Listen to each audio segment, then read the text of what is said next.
down. Does he have it? Medeiros is going to get it. They're going to toss it. They haven't got it. He's on the outside line though, going into the fastest corner on the circuit. Surely this can't work.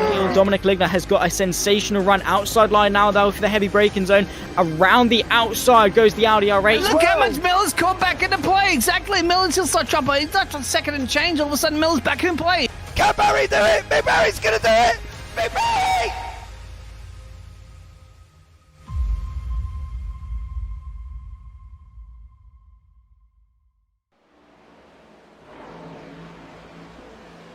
Good evening, ladies and gentlemen.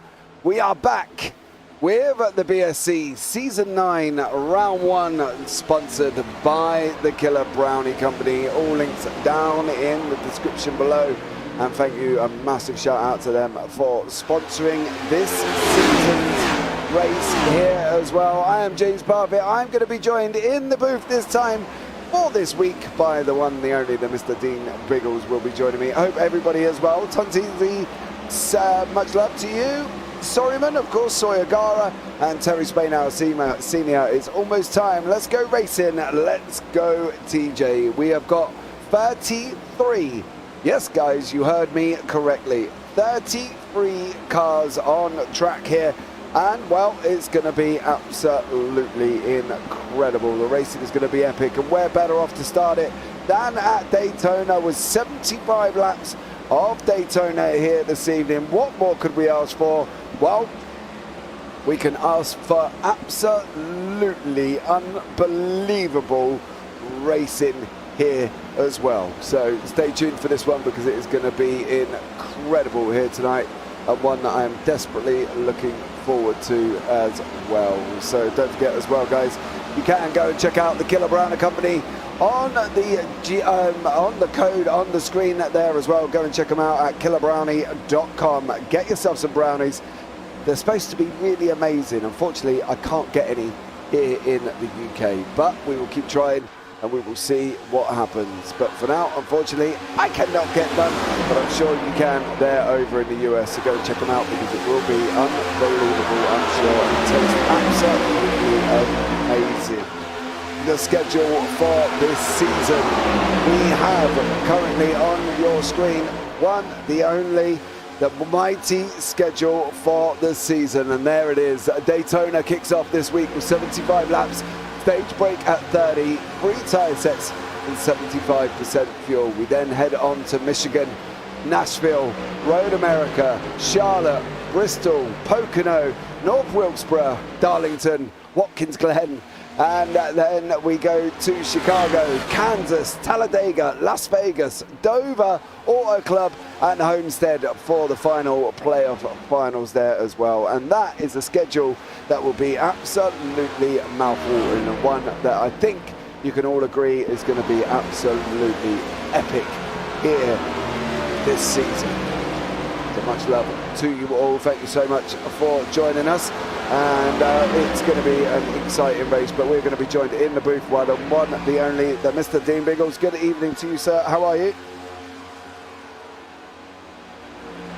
Está bien, señor, está bien. Of course, we're down here in Florida. I speak a little bit of Spanish. It's, as you said, 33. You said 33. That's who you would mention. And speaking of that calendar, James, 5 more of those and you'd have a Formula 1 calendar. That is a lot of motor racing in a season. Yeah, it definitely is, and I think that's going to be an exciting one for these drivers as well. Definitely rounds that we're going to be looking out for will be Michigan. Now, all of the drivers have sponsored some of these races. We have got the Ford GM Chrysler Bankruptcy Bailout 200 presented by Little Caesars. That's Cody Kern there as well, so he will be sponsoring Michigan. Then you've got JPB, who will be sponsoring the Hot Chicken 125, and you can only guess that that will be in Nashville. So stay tuned, because there are some rather eventful names for sponsorship from the drivers as the season has gone on. But the interesting thing we want to know is about the track. It is a tri-oval, 2.5 miles, 4 turns left and right, And that left, sorry, not left and right, just left. I've been doing too many road courses, I think, for my own good here. But it is going to be exciting. It's one that we're going to be looking forward to.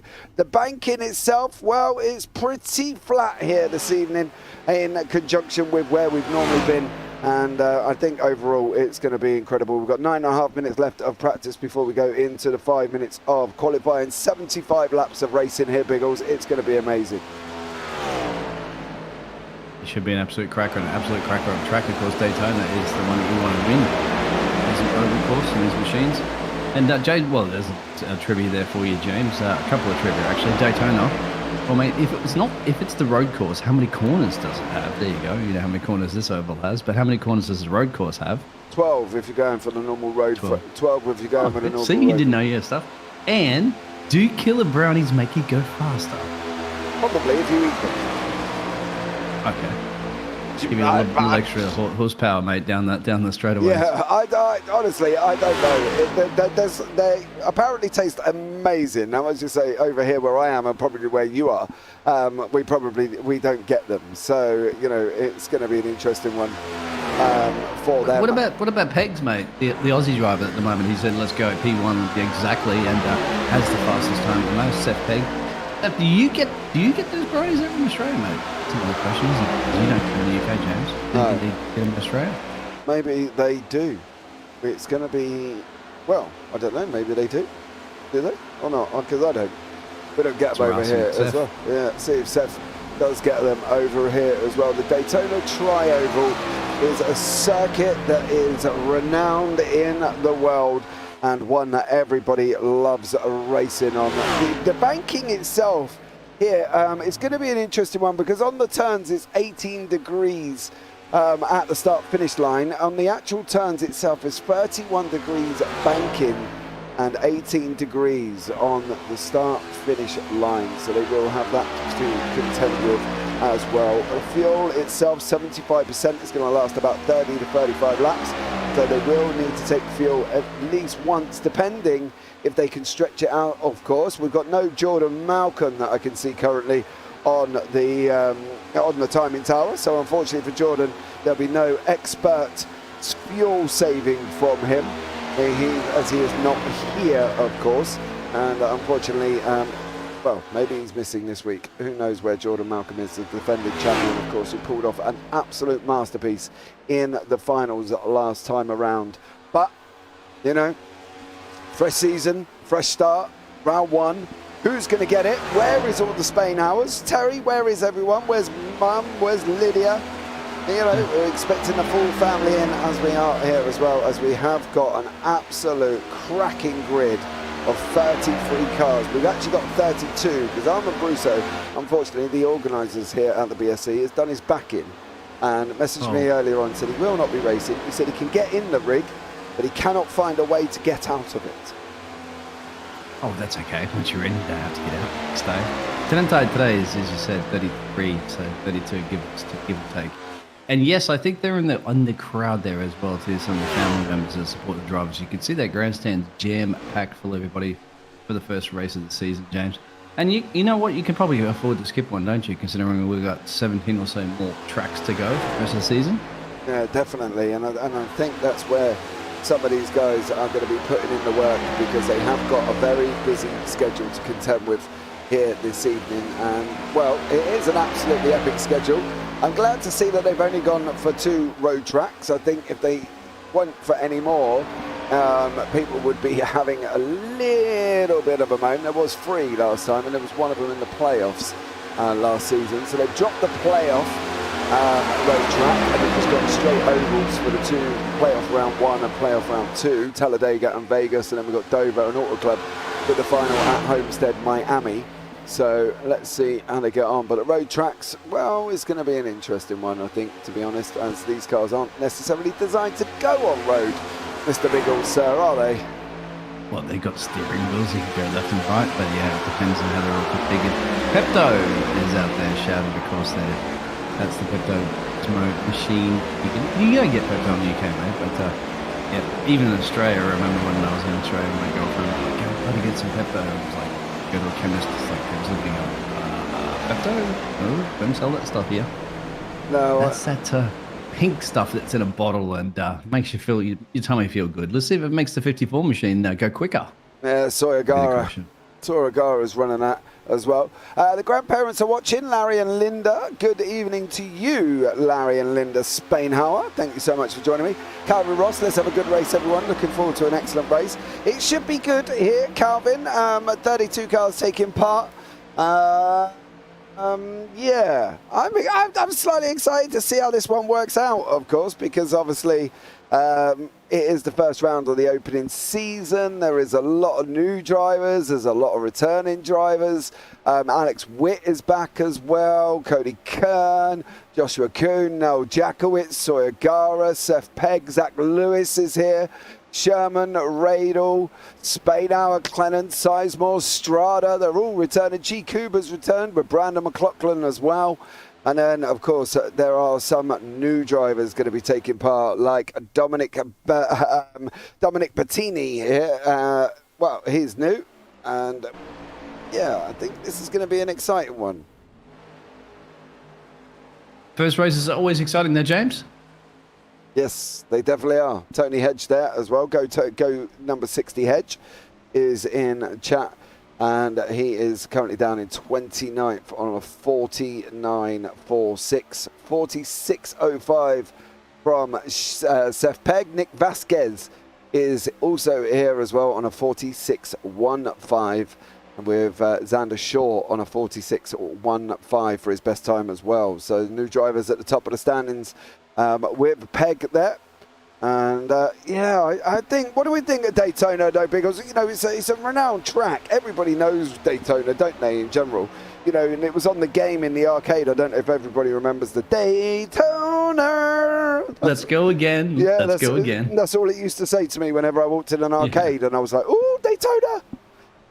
But that was one of the first popular multiplayer arcade racing games for its time. And then, you know, they always designed it that way too, James, so that if you if you're the slower car behind, you end up having that nice boost, of course, so that you can catch up to the quicker drivers. So they balance it out. So that makes it fun. But yeah, that was very, very classic. One of the biggest games for its day. It was. So yeah, and there it is. Because the other games were just basically solo player. As everybody's shouting out there. Wasn't it the first? Yeah, well, you're talking about Daytona, mate. And one of the things I remember, of course, is Nicole Kidman. Days of Thunder. Mm-hmm. Yeah. There you go. We get on old school again, aren't we? Going old school, the arcade games, yeah, and we got old school with the movie. Days of Thunder was a good film. I do love that film. Whenever I'm sitting back and I want to chill, it's either that. The thing or I love the Top Gun. most, isn't it, when they're both hospitalized and they're just racing each other out of the hospital, and in the hospital, in the wheelchairs, and then racing each other out of the hospital. They're just born racers. Yeah, no, they put them in the hire cars. And then they absolutely go and trash the hire cars. You couldn't do that today, unfortunately. You'd have insurance going through the roof. But, you know, yeah, the hire cars were a very exciting part of that film. And if you haven't seen that film, then I'm not quite sure where you've been. If you've been living under a rock, please go and watch Daytona, because it is an absolutely incredible. Don't know Daytona if they haven't seen that film, James. Then again, you got to remember, some of these young guns, mate, they're like, that's an 80s film there.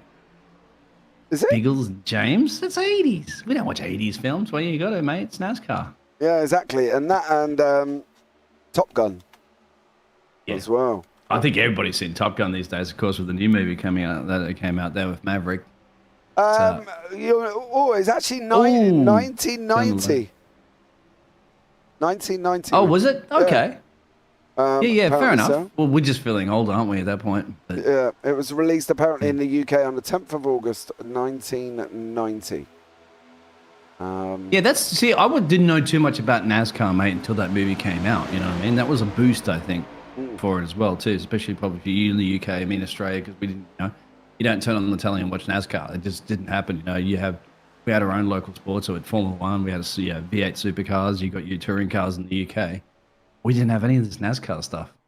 Yeah, I don't think, as I say, when I was talking to Kenton last season, it's not popular out here in Europe as it is over in America, and it's probably more American bound than it is anywhere world bound. I think that's the thing currently at the moment. Billy Cooper, James, waving. Craig Jones, good morning. Craig Jones, why are you not in bed as we've just watched an absolute wreck there with Dominic Martini all involved in that one. Right, we are going to be going over to qualifying. 5 minutes of qualifying. These guys will be able to get out on track. There you go. Let's go. TJ86 is drop shot, which is TJ's brother, if I'm not mistaken. So welcome in to you. Thank you so much for joining us as we are just about to start qualifying. They will have 5 minutes or 2 laps to get their laps in. No Killer Brownie or Pepto in Oz, sadly, says Seth Pegg. No. Yeah, I knew there was no Pepto in Oz, but I did know about the Killer Brownie. No. So that's a double whammy on that one. Yeah. And another question I had to ask there, James, real quick, and I just can't remember what's just off the top of my head. It will come to me, as well as just reading through the chat there. But yes, I was going to say Jenson Button, of course, remember, in the Le Mans, representing NASCAR, really, essentially. Yeah, he drove around Kota. He drove Kota, didn't he? Yeah. He did a race at Kota. So, yeah. These guys are out on track at this moment in time. Round qualifying we go. And let's see how they all get on once more. And whether or not we're going to see fast times on the board here. As we've got Zach Lewis currently just about to start his flying lap. See how it goes with these short 5 minutes of qualifying. Yes, I was the brother in the Glen race on Sunday. Brad Young, Robin and Brad, took part in the BDLV event with Mr. Spainhour, Terry Spainhour, who brothers. So it was quite interesting there, Biggles, as well, because to driver swap, they were jumping in and out of the rig. Because Brad doesn't have iRacing, I believe. And TJ does. So that's literally like the real world, isn't it? Just jump out. Just don't worry about strapping yourself back in, seatbelts and stuff like that, and adjusting your seat. But adjusting your seat maybe. Yeah, they were jumping in and out, bless them, as well. Did have a bit of a tough one, Brad, didn't you? It was a bit of a rough race for you, as you see the times coming up on the board there as well. Jackal's on pole currently. Is now being taken over by Devin Collicott. Thomas Kuhn in second. Alex Witt is back in as well.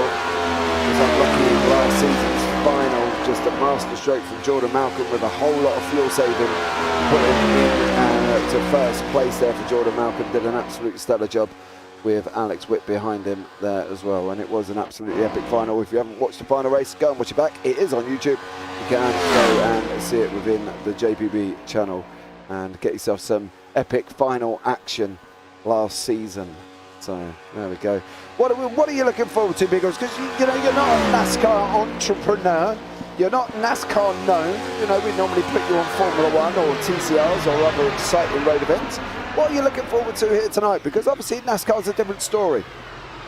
I'll cast anything, James, that goes around and around and around in any direction.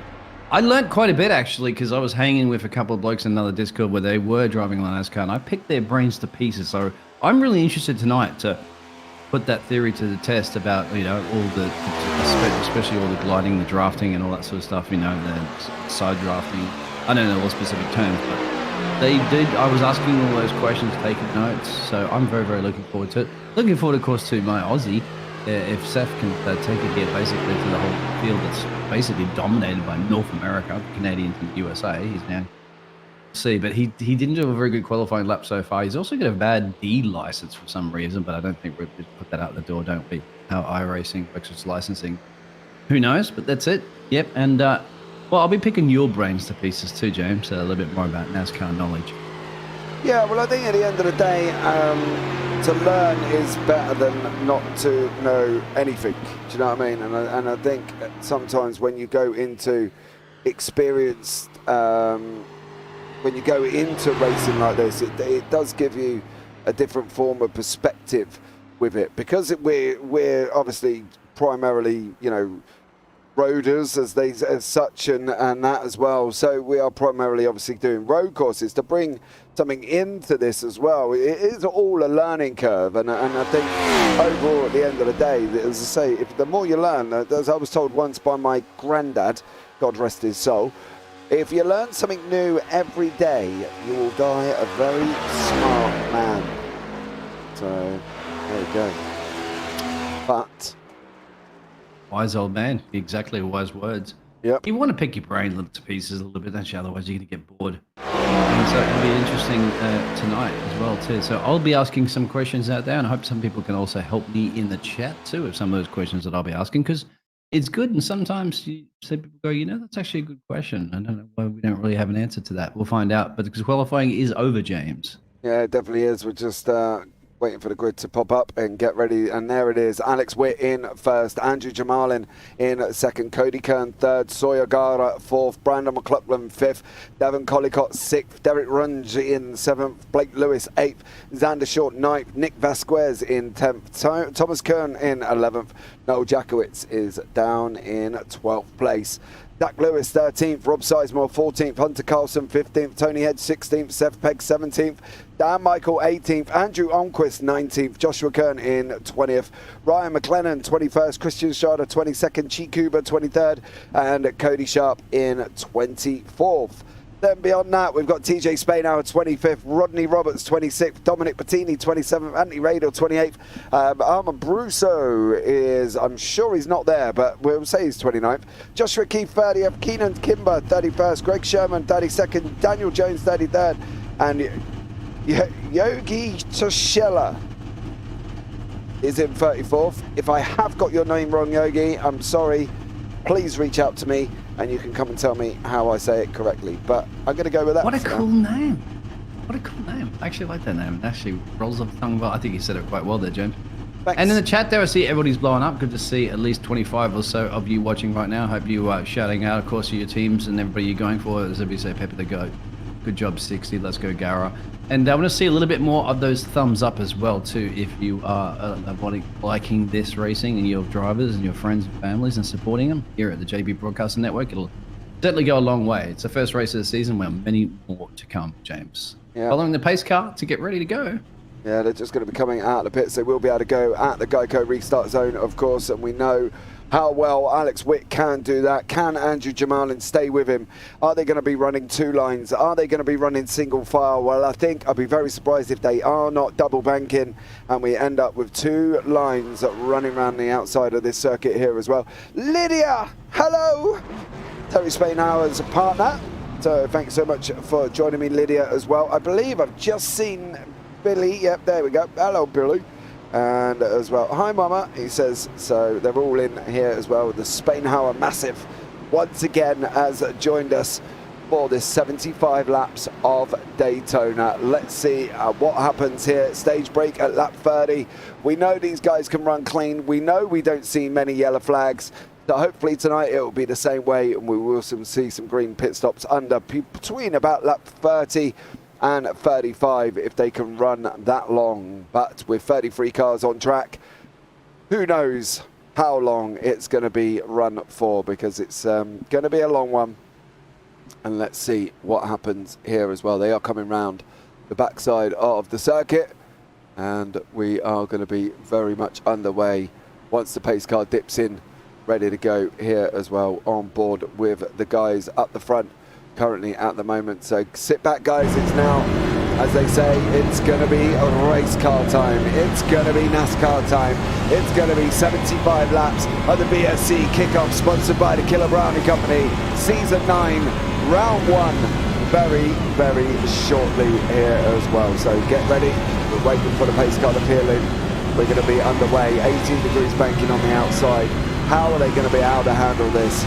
Is it all going to go well? Are we going to see green flag pit stops? Are we going to see green flag running?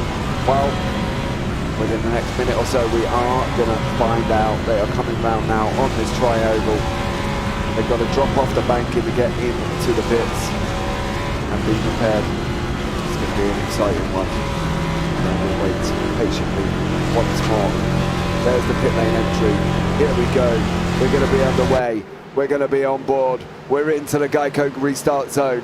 Who's going to get it? The green flag is waving. It's waving. And there we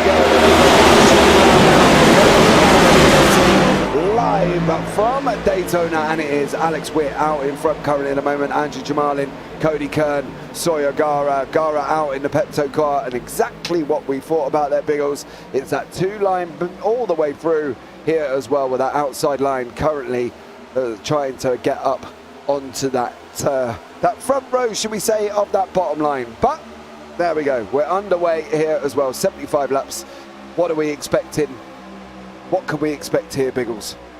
Just get your nerves cool, so calm down there, get a feel for the car, get a feel for the temperature, get a feel for everybody else there in the slipstream, and just be patient. Remember, long race, of course, 75 laps.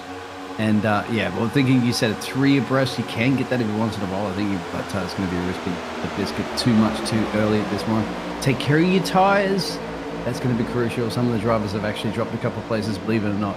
Rod sees more at the moment. 8 places gained there, and that's the 56 machine there as well, James. So he's now gaining 9 up in a P5. Is he pushing it too much early? We'll see. Yeah, well, they're just finding the right slipstream or not. Yeah, well, Daniel Thomas has unfortunately lost a lot of time here. Not entirely sure what happened to Daniel at that beginning sequence, but he did lose a bunch of time and is now at the back. But it is Alex Witt out in front with Jamal in that outside line there, being pushed along under the 24 car. That is currently being led further down in 5th place, I think it is. It's the 84. Derek Runge trying to run that outside line. They need to side draft that front line and need to stay as close as they can. We learned a lot last season with Kenton as well regarding draft and how it works and whether or not this moving around is ideal. And they've all come up with a philosophy that they need to stay as close as they can to each other to make that outside line work. And I think that's going to be the important thing. We have got a gap in the field already. Rodney Roberts leads another pack further down from 20th down to 33rd. And these guys are going to have to try and work together as well and try and stay up. I think one of the things we've learned as well, Biggles, is the fact that in NASCAR, we've seen last season, we've seen people being a lap down and then we've seen them come back and take the victory. Do you know what I mean? I think that's the thing with NASCAR. It is so unpredictable when it's racing that I don't think you need to be rushing the front line as soon as possible, as we see Derek Runge trying to make the move through here. He's pushing that outside line, which is that double line on the top there, and they are through, and they've just run through, and Runge drops down to the bottom, and it's kind of turning into the Tour de France. Out past you go, yeah. and then you drop in here. Yeah, the high-speed bicycle that you see in the Olympics, remember too, where they go around the ovals. They change lead, of course, as you're braking the wind. Of course, you're braking all that air resistance. That's the difference, of course, with this and oval racing stuff. Is usually, as you know, in oval racing, it's like you get up the road there, make the goal, don't you? As we know, with like Mr. Zanaridi and racing and stuff. But in this case, you don't want to be the leader unless you're on essentially the last lap, and even that you probably want to be second or third to see cross the line first. But also remember, as you said in the slipstream. Well, you're actually pushing the car going faster by being behind. Exactly what you're seeing in your pictures right now. That's actually making the 12 car go a lot quicker, believe it or not, even though the 12 car is breaking the wind by that 38 car doing that drafting behind. That's just the way this crazy physics works in the world of NASCAR. Yeah, it definitely does. The closer you are, the faster you go in the weirdest kind of way. The outside line weaving around, there is this lot of snake weaving that we have discussed previously here as well, with Nick Vasquez out in the front. He's leading the line off, followed by Xander Short, Devon Collicott, Brandon McLaughlin, Zach Lewis, Sawyer Gara and Tony Hedge. And of course, before we start getting onto that outside line of the 16 car, which is now going to be with Zach Lewis at the front of the 16 currently at the moment here as well. So stay tuned for this one, because it is all going to kick off, and it will be, hopefully, a nice clean racing that we have seen previously from these guys. And I think that's one of the important things. You don't really want to be starting to lose time here as well, like some of these guys are, this group here with Hunter Carlson, Christian Strada. Strada really needs to work with Carlson. Unfortunately for Daniel Jones, solo riding is terrible. He is going to lose. He's going to lose a bunch of time. He's losing currently 3 to 4 seconds per lap over Nick Vasquez up front here. And I think that's one of the things he needs to kind of try and get at least to the stage break to be able to join onto the back. Otherwise, Daniel Lewis is going to be laps down before we've even gone anywhere. Yeah, he just has to race his own thing at the moment and just maybe pray for a caution car or something like that to come out there and help him. And you see those 2 packs that are forming, you mentioned as well too. Almost 3 packs. And it is crucial. Even if it's not your teammate, you're working together with somebody as a teammate. You have to be, otherwise, once again, you don't want to be alone. If you're Max Verstappen and you're in a NASCAR, he would never win a championship. I guarantee you that, right? And now Max Verstappen, of course, in Formula 1, be up down the road there by miles. It doesn't work in this situation. Drivers are here, even though they're not in the same teams. They definitely have to be working together and pushing each other along. It's only when the elbows come out, James, as you know, when you get down to, say, 10 to go at the end of the race. That's when it's like you throw all those alliances out the door. It's every man for himself. Yeah, it definitely is. And we've seen him at points going across the line 3 wide. We've seen him come across the line backwards, forwards. We've seen him come across the line in all shapes and forms as well. So let's see how to get on. There's a 23 car there. That's Cody Kern, which has pushed it up into the wall. Manages to hold on to it, but that side damage is probably not going to help him. He needs to slot in behind the 19, otherwise he's going to be losing chunks of time and dropping off this pack. But you can see this pack here as well. We've got 2, 4, 6, 8, 10, 12, 14, 16, 18, about 19 cars currently as well involved. Caution's out. First caution of the evening. My mouse goes flashing. I haven't got my LED display. Sweet too. Yep, there it is. Well, we did pretty good, you'd have to say there, James, considering I was going to say they're getting a bit pearl-shaped, are they? A little bit twirly-whirly on some of those tyres there, and that fence was becoming closer and closer. Let's have a look what happened there, James. So on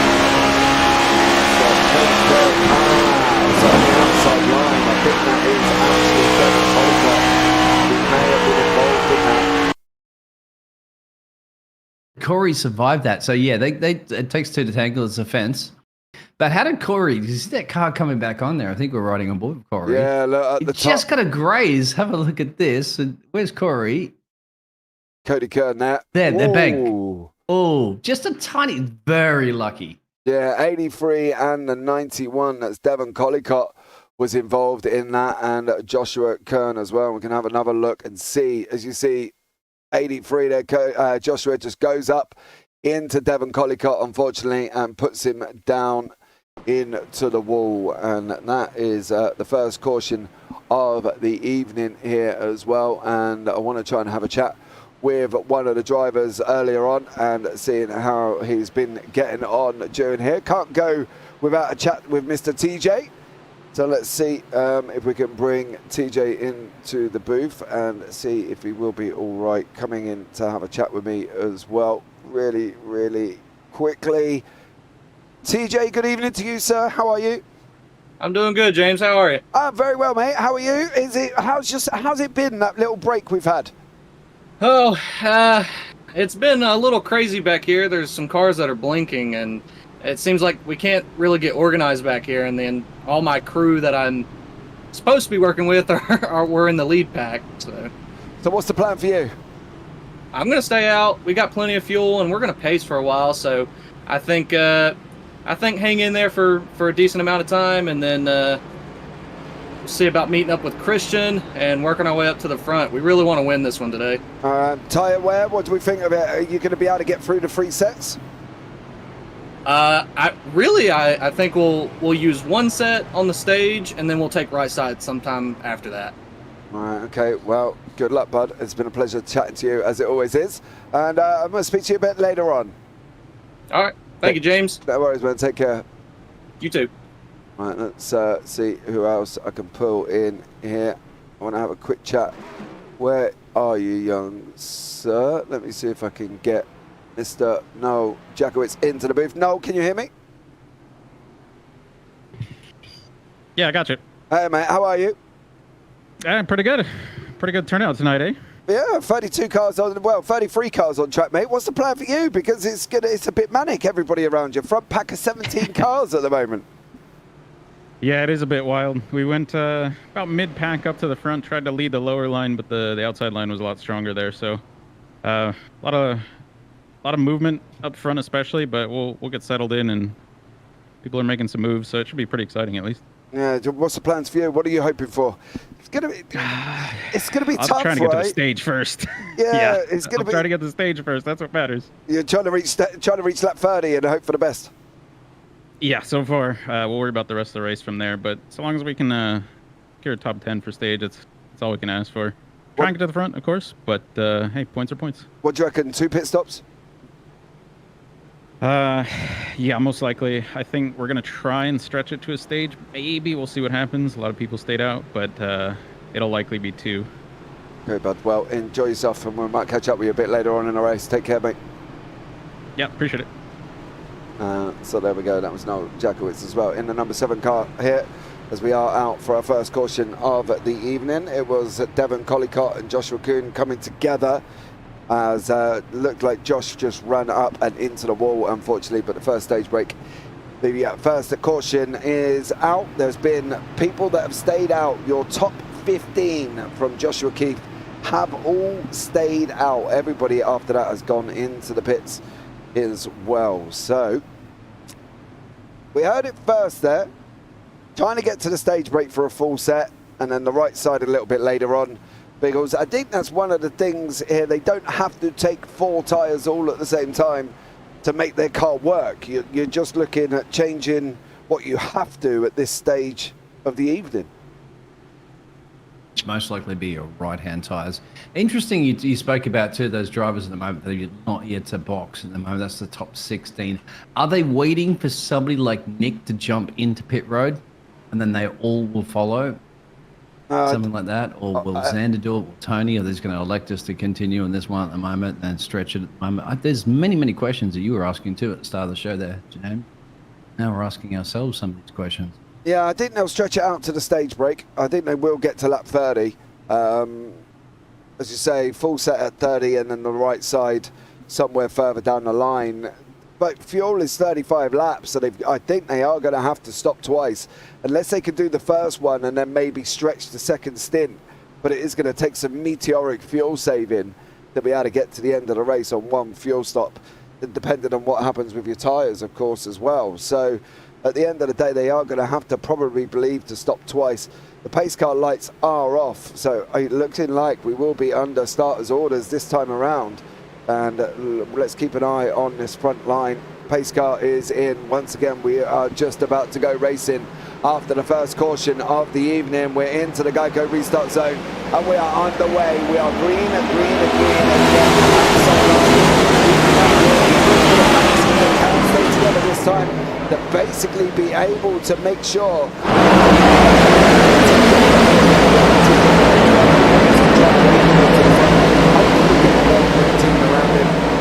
start moving forward on that outside line. You can see little pockets of gaps spreading out already here on this opening run of what was obviously the first caution on lap 9. So we are green once again here, Biggles.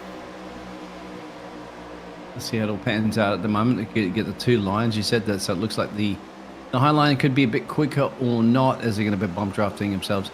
Another key point there too, James, is that remember those drivers are struggling all by themselves. Well, now they have an opportunity to catch back up. So that pace car's worked out in their favour. See how it pans out for the strategy. And here we go, lap 14 of 75 here for our first round of the season. And what a better track it is, Daytona. Let's go again, James. Let's go again. No. And let's not have another caution again, and that's just been called. Yeah, second caution of the evening. These guys once more. Let's see if we can find out what happened here.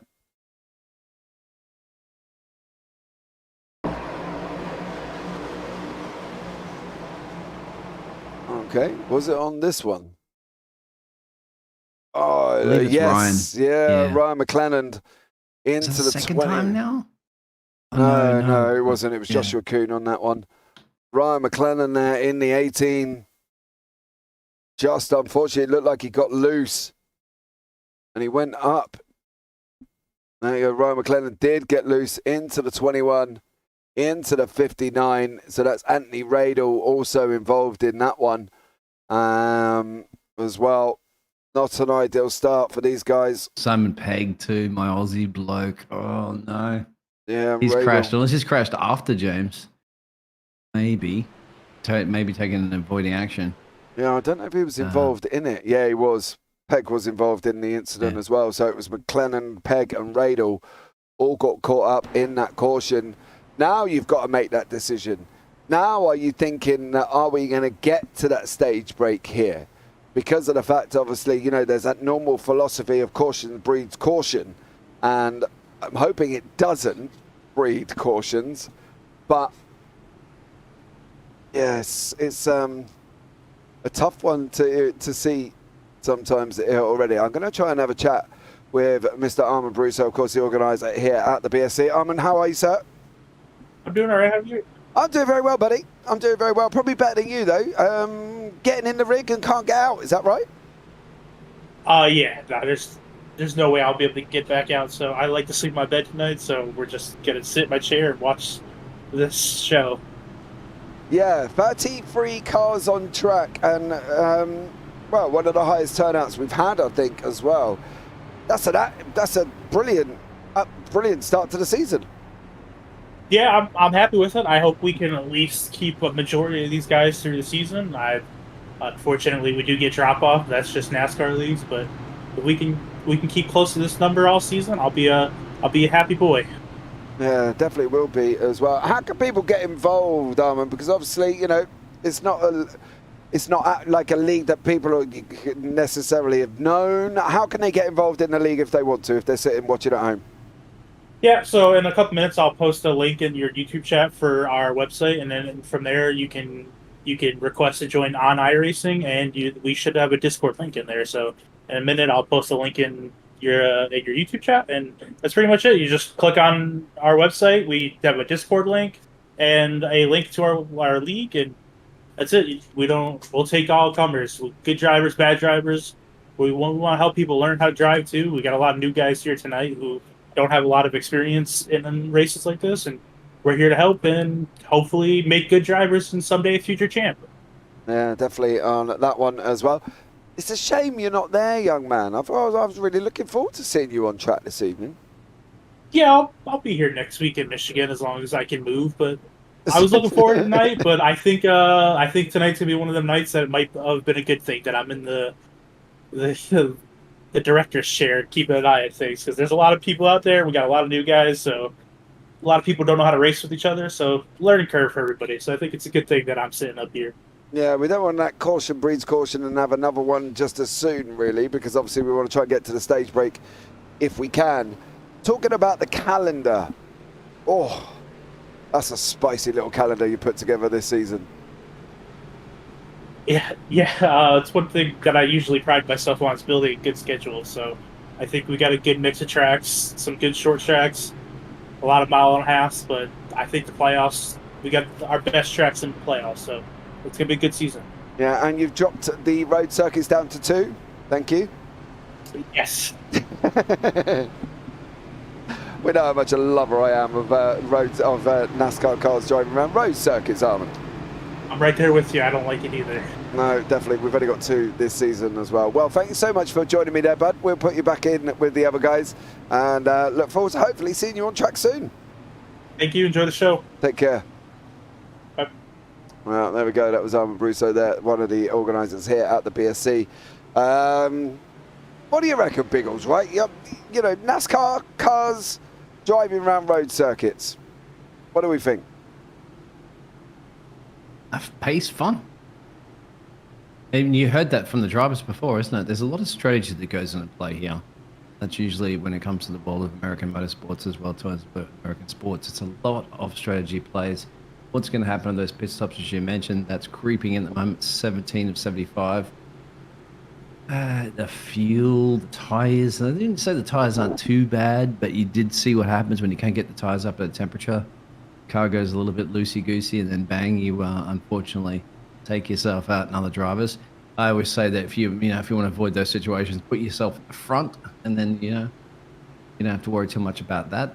Anybody hitting somebody, but there's that Pepto Bismol machine there in the 54 machine currently at the same position he started the race in. So you'd have to say there for Sawyer, doing everything he needed to do, whereas everybody else has basically gained up. Nick has gained 9. You've got Xander that's gained 7. Remember, they haven't taken those pit stops yet either, James. Tony Hedge there, 11 positions gained from 62 Toyota. But still early days. Yeah, definitely is. We are up with the pace car. Seth, have you used your 1 fast repair already? Seth there as well saying about no fast repairs. You do have 1 to start off with. And here we go once more into the Geico restart zone. Nick Vasquez has gone. We are underway after the second caution here as well this evening.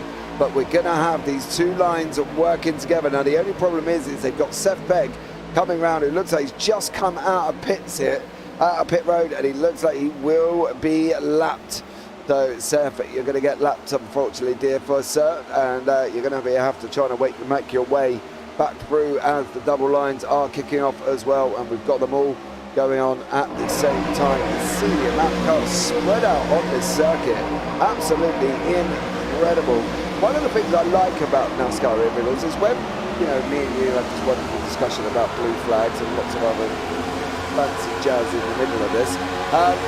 We don't really need to worry too much here with NASCAR because of the fact that they can work their way back through. As we've seen.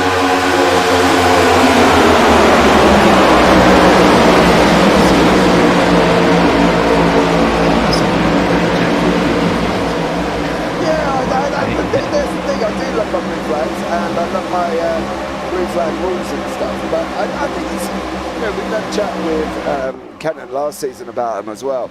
And the thing is, with packs, and you can, you know, be as close as you want, and you can be as fast as you want, and you can get yourself involved, and all of this. And with NASCAR and its unpredictability, I think that's why it makes such great racing, because it is so. Oh no! Give him room! Give him room! Oh, that's the 38 there running around the inside. That's Sander Shaw. Just give him room at the end of the day. So there we go. Oh, they're all over the place at the front. They've got to settle down, otherwise they're going to be breathing more yellows, and we don't want to get that. 10 laps remaining. We want to get at least to the stage break here. Stage at lap 30, Biggles. I think they at least want to be making that. Can continue, but they are starting to get a little bit argy-bargy, of course, as they're trying to push each other along, as you said, working together there. But, you know, at this limit, James, you know, it's just a little slight tap at the accelerator, generally just up and down. You don't want to touch the brake too much. Just a little bit of a lift and coast, lift and coast, lift and coast, because, you know, you gain so much more speed out of the corner when you are behind the car. So then you have to back off and balance it. And then if you go a little bit too quickly, then all of a sudden you then go, well, I'm going to have to go up on the high line or something like that. So all of a sudden I don't avoid avoid a crash. Not too high, of course. That will definitely come out and bite you like it will on many tracks. Yeah, definitely. Well, there we go. Does laps start clicking over? About 21 now there, James.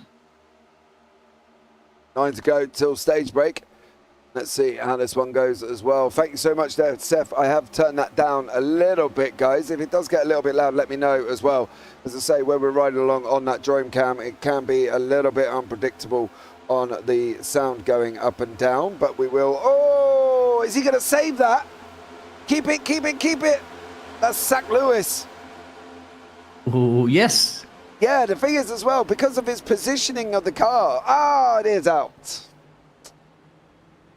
The third yellow of the evening. Talk to Barney about that one. Barney, let's summon Barney's up to Stuart's office. Yeah, I'm surprised that come out, you know, just purely because of the position of where Zach Lewis's car was. I am surprised. I thought they might have, because of where he was there. He's off the track. He's well out the way. I'm surprised that got called, to be fair, but let's say. Clearly it did. And yeah, no other cars. No other cars. James, nothing around there. Didn't hit the fence. Great recovery drive, you'd have to say, there for Zach. So, and then, of course, they just deemed it. That's just what happens. If somebody probably explained specifically what happens if a car drops too much behind the rest of the pack or something like that, it's just deemed as an algorithm that kicks into gear and says, okay, caution. Who knows? He'll know. Yeah, well, here we go again. It is the third caution of the evening. And let's see what we can see here as well. Yeah. Terry, I've seen that. What do you think about NASCAR's introduction to the Le Mans? What do you reckon, Biggles? Enjoyed it. As I said, with Jensen Button, I enjoyed it. I actually think they did a good job.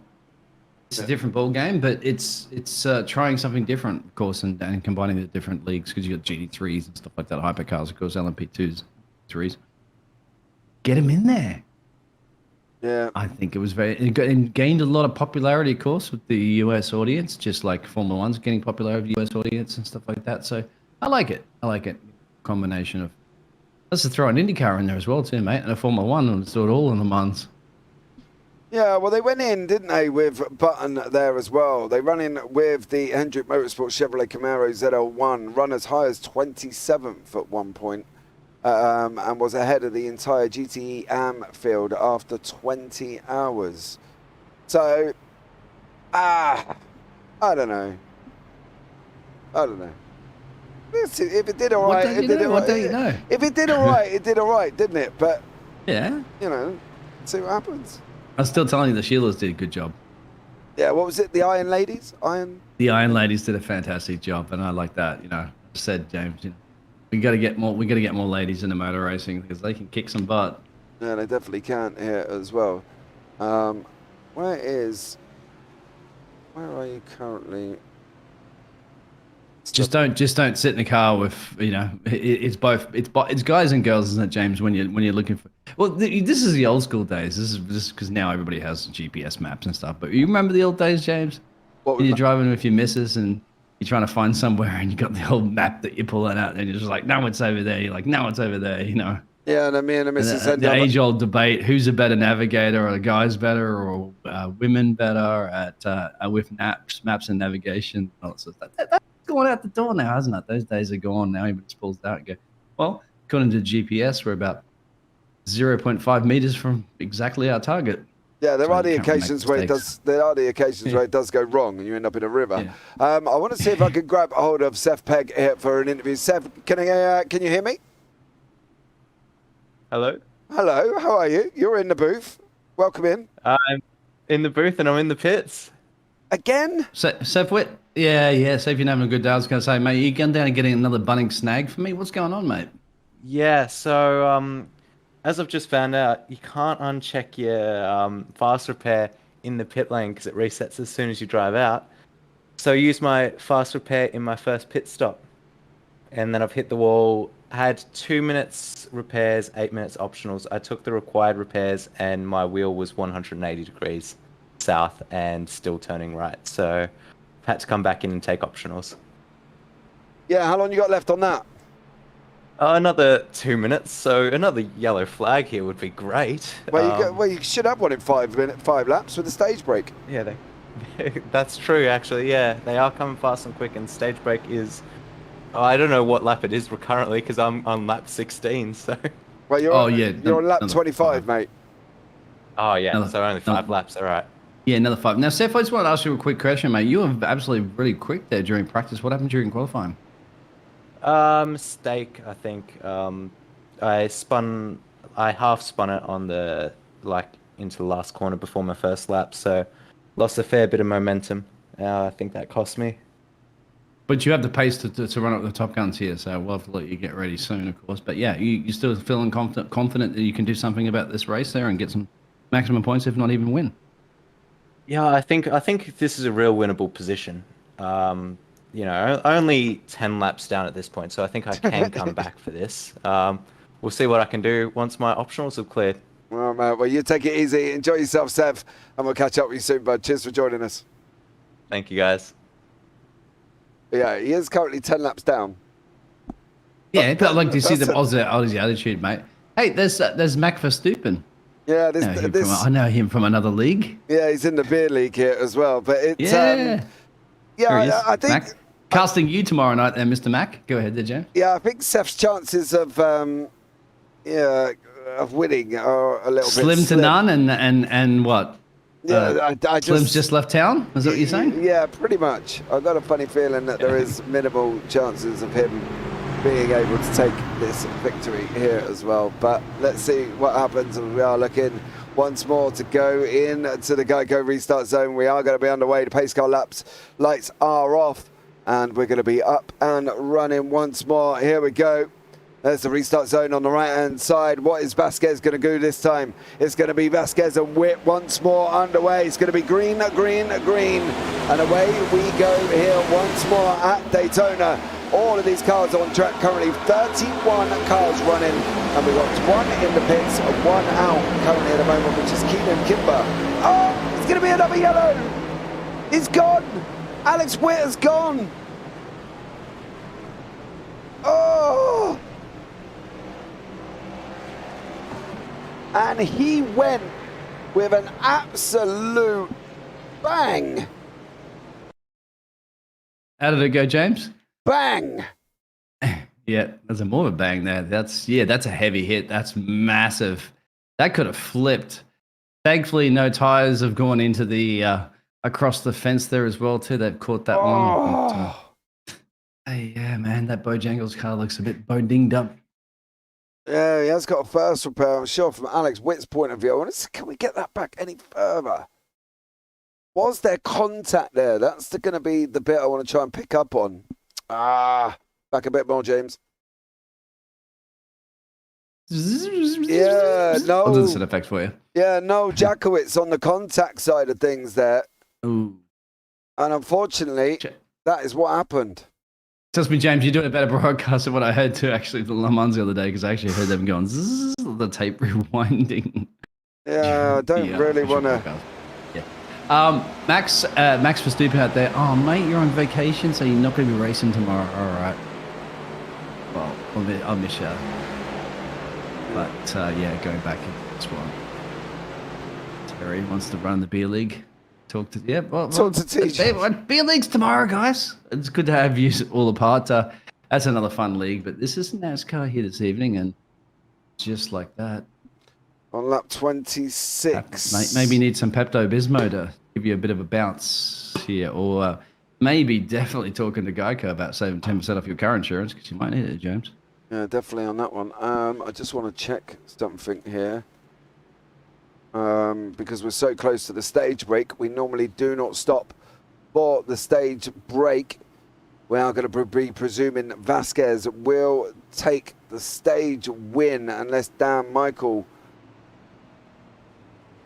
Yes, sir, that is the stage. Okay. So we are at the stage break, and I presume it will be Nick Vasquez will take the victory, who was out in front currently before the stage break.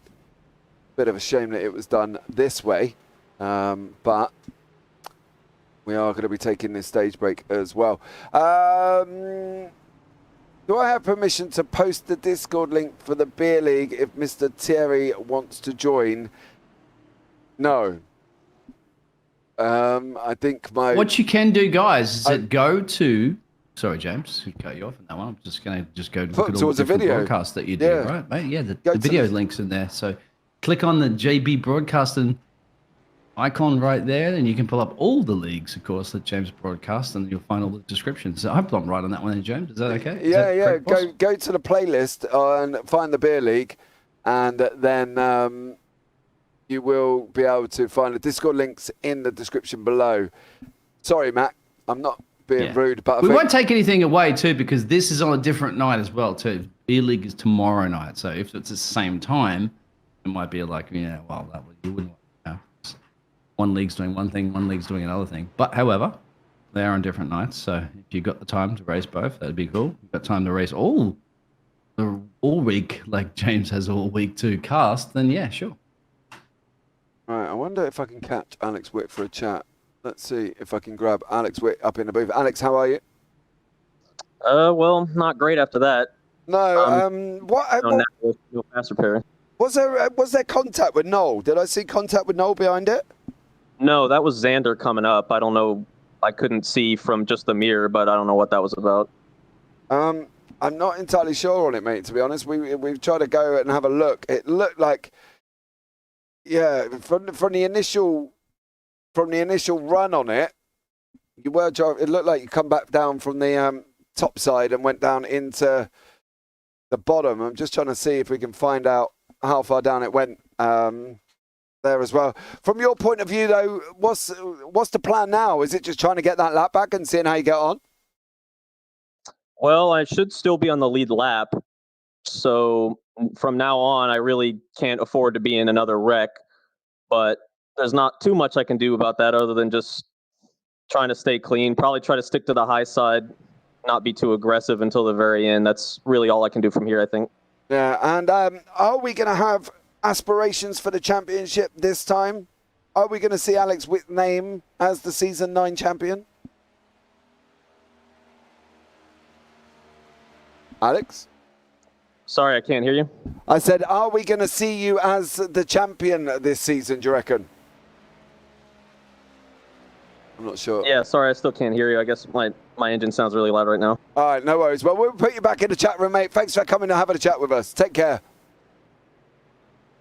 All right. Yeah, there he goes. So that was Alex there, James. I think we need to get the hybrid engine rolling on that one too, mate. So he goes to electric for a second so he could hear us talk. Guess how rowdy engines. It depends how loud he's got it there as well. I would love to run both, but don't have a rig. Oh, well, you should buy yourself one, Terry. Go out and just go and have some fun. Why not? I'm sure Mama won't mind. Until she messages me and tells me that she will mind. But there we go. I'm sure. Did your missus mind you get your rig there, James? It makes no difference. I'm not even in my rig. It's more of a dust catcher than it is anything else at the moment. It sits next to me and I look at it with awe and I think, yeah. When's the last time you've raced? I think I think in Mondays you used to get a little bit of racing in, didn't you, every once in a while? I don't think you even get that anymore. Yeah, I did a TCR league on a Monday. I don't know because I looked through my results and it doesn't actually show any because I haven't driven for so long. I can't actually remember the last time I was actually driving. I think it was the last round of that TCR league I was doing on a Monday, but that was it. I haven't driven since. To be honest, though, back in the day, when James used to drive, they used to have horse and carts, and now, I know it's unfortunate, James, but the love of motor racing, of course, and the love of casting the motor racing is what it's all about here at the JB Broadcasting Network, as we under the fourth caution of the season. The season? Yeah, well, it is the season as well. So I'm correct on that one as well, too. Yeah, and the race. I felt there might have been a mispronunciation in there somewhere. Trying to pick on me, James, but I still got it correct. Hey, remember, I've been traveling today. I moved today from one house to another, well, from a house to an apartment. In one day, set it all up, ready to go. Yes, you did, and I'm proud of you for doing that. James, send me your rig. Terry, I would, right? Yeah. The problem with my rig, I would have to send you the instructions for it as well because I built it. It's a wooden rig. Nice. I built the rig with my next door neighbour. So for me to take it apart with inverted pedals on and send you over the 2x4, I think that might cost us a bit for postage between us on weight, Terry. I've got to be honest. Just send him the plans, mate, so he can cut it out and rebuild it. Oh yeah, I might be able to do that. If you want to build yourself one, I can send you the plans and you can take off what I've done. I've got inverted pedals on mine as well, so it's like driving a car. An actual real life car, they've got inverted pedals, haven't they? And as long as you engrave JPB in the side of it, that's what you should make too as a license software for your rig there, James. Yeah, definitely. We are coming underway. The pace car lights are off. We're going to be going once more here as well. It's going to be Dan Michael at the front of the field. He's going to be taking the green flag into the Geico restart zone. We go. The flag is waving and we are underway again. Here now, this is a straight sprint to the end. There is no more breaks. This is, oh no! You cannot cut across. Never in a month of Sundays is that even going to be allowed in any country. You cannot be coming from that top side downwards, Thomas, because all you are doing is cutting off Sawyer Gara's nose. And caution number 5 is out. That is, unfortunately for you, sir, all on you for coming across here. Cannot be changing lanes. Blind spot? It's possible, but from Thomas's point of view, he could see blind spot. it. I mean, there's a mirror. You've got to rely on your spotter. Yeah, you can't come down on him. And I love to the fact that, you know, you can slowly think you can, but you cannot come down like that. Because Sawyer Gara was already there. If he's not in your rear view, he's alongside you. He's in your pit. Check the steering, but check the steering column. This is interesting. Go back because check the steering column. At no point did I see that steering column steer left. Have a look. So it's a little here on the incline, right? Yeah. Have a look. So it goes right and it continues. It doesn't go left again. Does not point the part left. See? Continue. Only goes right. Yeah. So I don't see you turned at all in left. No. From that perspective, at least. I'll give you that one. Yeah. I did not. If you're looking at that, and you know, We probably should have some sort of measurement that tells you if it does go in incline, like negative or positive per se, and say 0 is the center. But there is little bits there. Also, remember that bump drafting and stuff like that occurs can suck a car into another car. There's a lot of little elements at play. Yeah, I know what you're saying, but I still, be careful. That's all I'm gonna say. I always sit on the fence of drivers, you know that. Until the stewards look at it, nobody's at fault. Rather than what you had, the whole thing you're going on the other day with that peak endurance race. That was a different ball game. That was a different kettle of fish altogether, wasn't it? You know what I mean? So there we go. I just remember tuning in because I was going to be casting a little bit late, in like a 30 minutes or an hour later on. I just remember listening to this and I'm going, what is going on? And of course, you're having this massive debate about if driver did X, this is the consequences, this is Y, and so forth, so forth. Anyway, it's all on your YouTube channel to watch, along with many of the other moments that James talks about with the blue flags, the food references. Oh, by the way, James, today, on my way from the volcano to the city, I had exactly what you had, the winning car was planted on. Oh, did you get yourself a McDonald's? There was a double. It was the double. The muffin, right? The double sausage egg muffin. Yeah, I didn't think it existed. I thought it was only in your neck of the woods, and then because I drove through today, and I was like, James is correct. It is that. I had to get it, of course, and I did. So, I was munching on that whilst heading off. I was driving. Yeah, I was like, in honor of James, I should have taken a photo. Yeah, you should have taken a photo. We are on caution number 5 that thrown out on lap 31 through Kern there as well. No, I don't believe it was actually Joshua Kern that threw that. Who did Joshua? No, Thomas. It was Thomas who unfortunately threw that. Yeah, one person I'm still looking at the moment, that's that Pepto car, because you can't miss that pink car. The 54 car of Sawyer has been hovering in that P5 position, P4 position, the whole race now. Yep. Essentially that P5 more than anything. I would be keeping a great eye out on him because it's always those drivers, isn't it? That you end up winning those races. They're the ones that are not in, although he was in, part of that collision before, not of his fault. Just lurking in the background, and then, when push comes to shove and Barney starts waving that flag with one to go, bang, they're across the line, they win it. So I'd keep an eye out for now, as well as you got these lot of other drivers that have got massive gains and losers, of course. Daniel in the lead of this race, 17 positions gained. But still, you got to give it to Sawyer. Still, not losing or gaining anything is a great thing to have here in Daytona. Yeah, definitely. They want to basically be try moving up as close as they can. It's normally the last 10 that they really start playing chess with each other and seeing who's going to get checkmate by the end, to be honest. But, as we say, hopefully, Mac, caution breeds cautions. Well, let's hope we don't see any more. But you never know. And as I say, we have got a 30-odd car grid as well.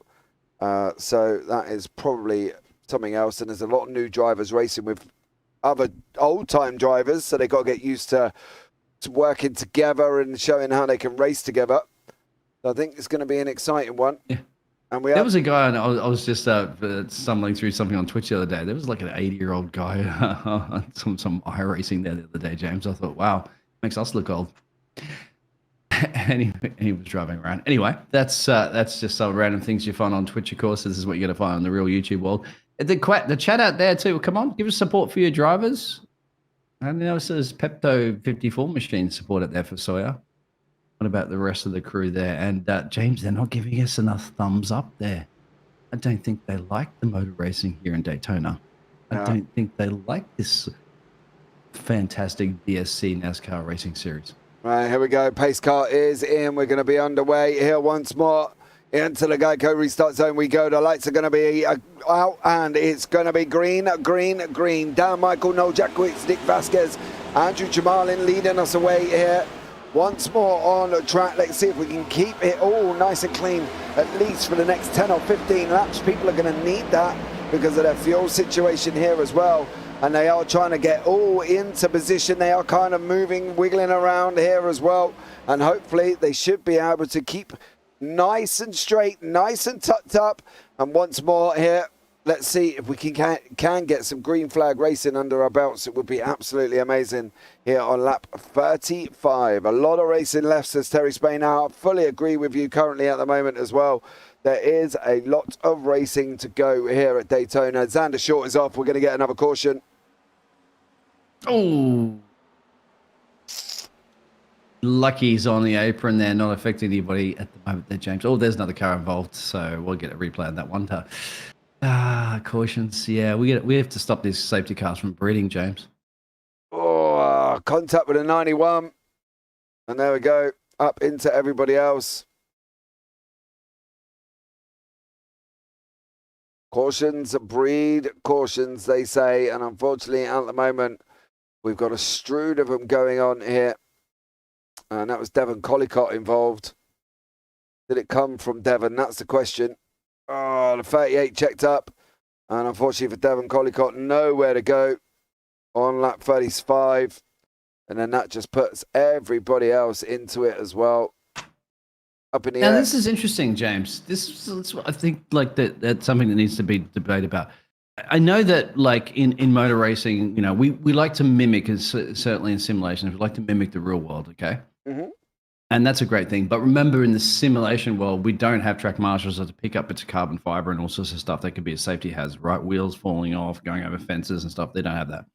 In situations, I always think sometimes in iRacing, it's like, if there's a bit of a pile up at the back end of a field, right? Mm-hmm. And the other cars that are coming around aren't going to be affected necessarily by that. I don't think it necessarily should be calling cautions out immediately like it does in the real world scenario, because in the real world scenario, they have to do it for safety. I kind of think if it's a situation where some sort of, let's get some chat DDP algorithms or whatever, figures it out and says, okay, well, those cars are now in a safe place and the leading pack that comes back around is not going to be affected by a massive pile up back, then continue racing. I can't see why that doesn't pan out in the world of this, you know, in the virtual esports world, because you can do that. Once again, you don't have to have marshals pick up bits and pieces of carbon fiber and checking the safety of drivers. You can just roll on with it. I do agree. That's just a debate I'd like to throw out there sometimes. That I think that maybe the esports game could look at that with correct algorithms. I'm wondering, though, if that would obviously appease the drivers who obviously are generally, you know, looking at that point, if they've been involved in an incident, to have that caution. They've got that time to go in and get repaired. They've got that time to come back out again. Do you know what I mean? And I wonder if that's where it's coming from because of the situation with drivers and repairs. Let us know in chat. Do you think that there should be a better way of dealing with cautions? Maybe not throwing a caution straight away, seeing if people can clear the track? Or what do we think on that situation as well? Because in a virtual world, yeah, exactly. In the virtual world like this, should they apply it differently than the real world? Because we have the luxury of doing it. That's more the question. Yeah. Then we don't have to copy everything that goes on in the real world once again. Because if we did, then I have to throw a red flag in there. Because perhaps we have to pull a driver out there and wait for an ambulance. Let's get the chopper and fly them to the hospital and make sure they're safe. We don't do that in the virtual world, do we? No. So I think that could be really sort of resolved in a way. You know, it really is tough when you've got this amount of cars on the track. We're now obviously down to 29 cars here. We've lost a few already on the circuit. Is Seth still running? Seth Pegg is still running, bless him. Brandon McLaughlin's still running. Keenan Kember's out. Derek Runge is out. So we've lost 2 here. So we've still got 30 cars on track. But, yeah, I would probably look at that as well. Yes, wait to see if they can clear the track. Yeah, I agree. I think we've thrown cautions for things that are happening at the back, and it's just stopping everything flowing currently at the moment. And, yeah, I'm in agreement. I think we can more probably learn the fact and sit back and wait to see what happens beforehand. You know, I mean, and at the end of the day, wait till they clear the traffic. Everybody. We've got this fantastic technology now, don't we? I mean, the AI can really calculate it, and just like it knows the distance for the leading pack comes around and says, okay, well, you know, there's only one car. It's on the apron. It's not coming across the track. It's not causing any problems. Green flag it, and then continue. If it's a big pile up and there's 3 or 4 cars and they're coming around, they're spinning, they could possibly cause a problem with the lead pack. Then yeah, it can continue that caution. It can figure it out. We have technology. Yeah, It's but not you are rocket science. asking, you know, iRacing to implement something that necessarily they might not want to implement or will take a while to implement as well. That's true. Well, you can also manually override it too, can't you? Yeah, you can manually throw a caution. You would need live stewarding at that point, no? Yeah, maybe it's something to look at anyway. Lots of ifs and buts and maybes, but we do have a confirmation that we are on lap 38 of 75. And we, once again, James, you're talking about that fuel situation, weren't you? Like tires and fuel now. How's that coming in play? Mate, I don't know. I cannot answer what these drivers are going to do. All I know is very, very shortly, with the lights off on the pace car, we're going to be going green again for this next run. Honestly, I wouldn't like to hazard a guess as where people are. If there's another caution, then I'll pull a driver in and see where we're sitting at the tyre fuel situation. But once more, we are going to be underway here. And across the start, into the Geico restart zone we go. Daniel Michael, Noel Jackowitz at the top. And we are underway. It is green once more again here at Daytona. Dan Michael got an excellent jump on the cars behind him. And Sawyer Gara has just been hung up on that outside line. He's got no help currently. The reinforcements are coming in the shape of the 27. Blake Lewis trying to push that outside line along. But at the moment, it is just the 2 of them. Gara in the Pepto, and behind that we've got Lewis in the Club Penguin livery, and then slowly joined by the 21 Blue Moon behind him. So hopefully that outside line will pick up as well, and they have done now. They've also grabbed Christian Strada into the mix, and now he is pushing that outside line through here and doing a good job. Double lines again, that's what we thought we would see. We'll just have to see how it all works out now, and until hopefully we might get a little bit further on in the racing. Sometimes you say slow and steady wins the race there, James, and sometimes it does if you have the patience, of course, and pushing each other along as they are. And going a look at that at the moment, Sawyer going a little bit close up to the wall. You don't want to be sucked into that wall. And now they're going to just pan it down, as you said, to the 11 or so degrees elevation. Looks almost completely pancake flat, doesn't it, James? But you know for a fact it's not, and then you get back into the banking. Giving a bit of a push at the moment, the 54 and the 23 at the moment. Christian leading this 29, leading this race. Hard to read 101, James, in creative design. Don't put red on black, or blue on red on blue, blue on red, so forth. That's a colorblind nightmare as well. Anyway. What are you on about right about now? To read a red number on a blue background, or the opposite is a. Where is a red number on the timing? Where is the red number on the timing screen? You got a big old. It looks like a 23, not a 29. Look how much you dropped back just by going the high line too, James. Another caution. That's going to be the 15 in this. Greg, So. is it the fit? No, it's not. It's off the back, 24. Yeah. Greg Sherman coming down on top of the 19. Oh, into the 17, and into probably the 48. 3. 4, no. 5. Yeah.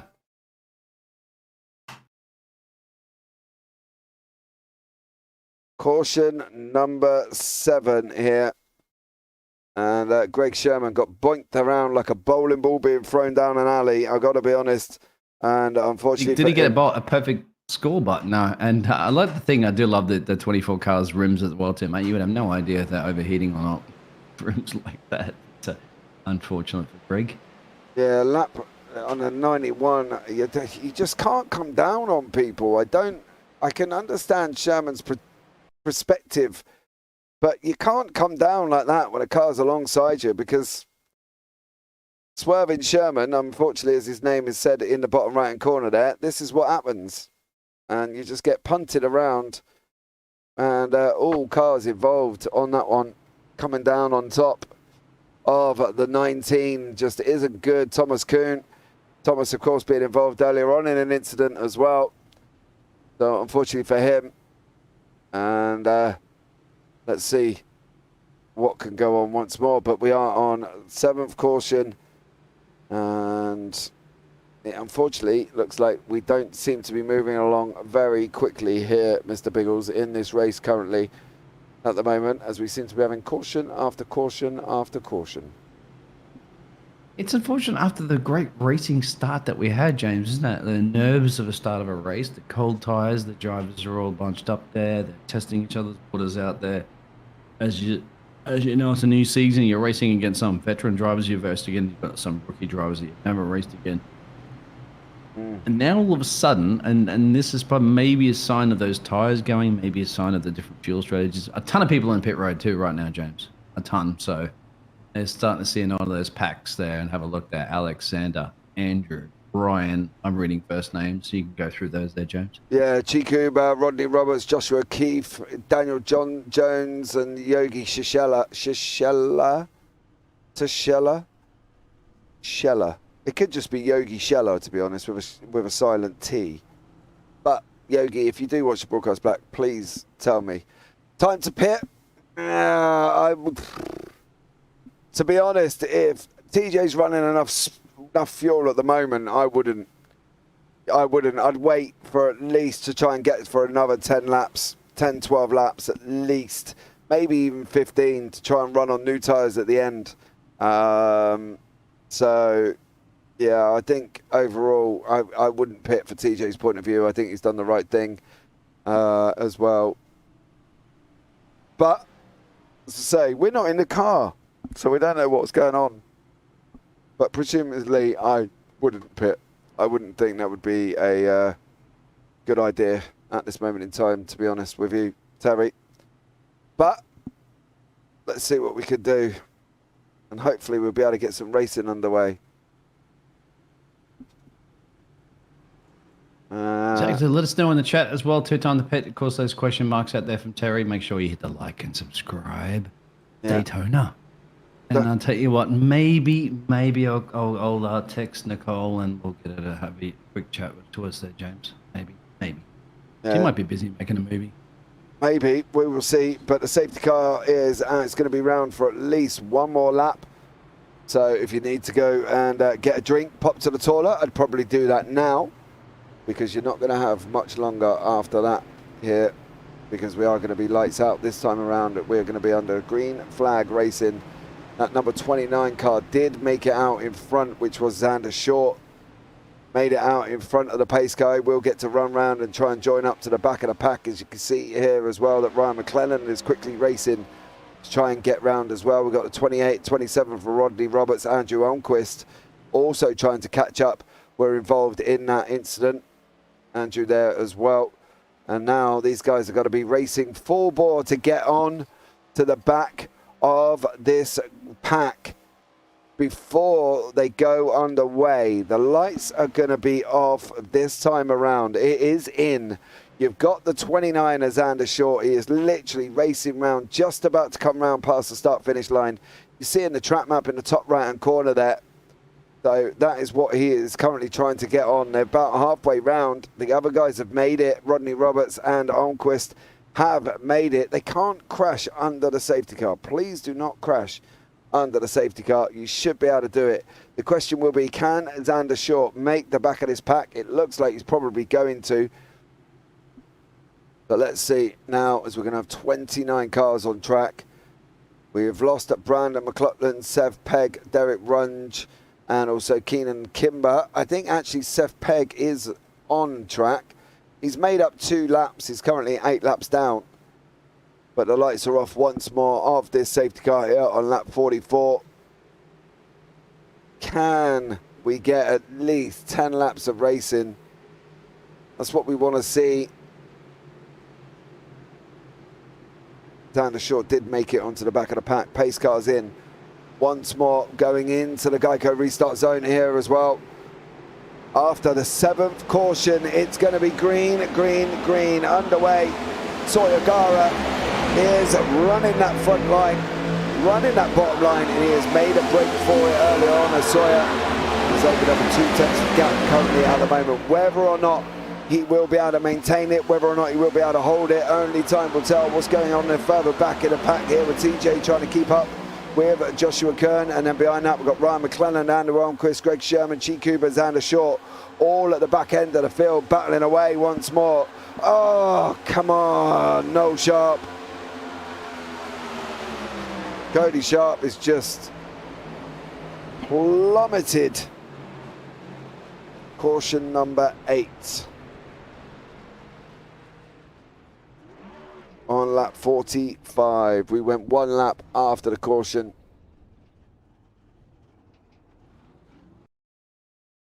Again, coming down onto a driver. They cannot disappear. It's not possible. And Cody will look back at that one and think, well, what could have done better here? Well, as you can see on the chopper, coming down on somebody, and this is what ends up happening. Oh, he didn't. He didn't come down. My mistake there, Cody. I do apologize. It was Zach Lewis who helped you round on that one. My mistake. My apologies, Mr. Sharp. It was Zach Lewis who helped you round. But there we go. Caution's out. Lord have mercy. I know. Tell me about it, Billy. Tell me about it. 8th caution on lap 46 is just, yeah, incredibly crazy. Incredibly crazy.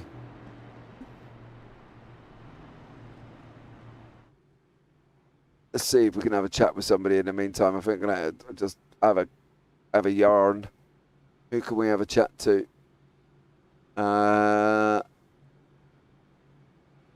Let's see if I can get Christian Strada into the booth. I'll give him a second in the waiting room and seeing if we can have a chat with Christian Strada. Christian, can you hear me? Hey, James, how you doing? I'm not bad, mate. How are you? Doing pretty good.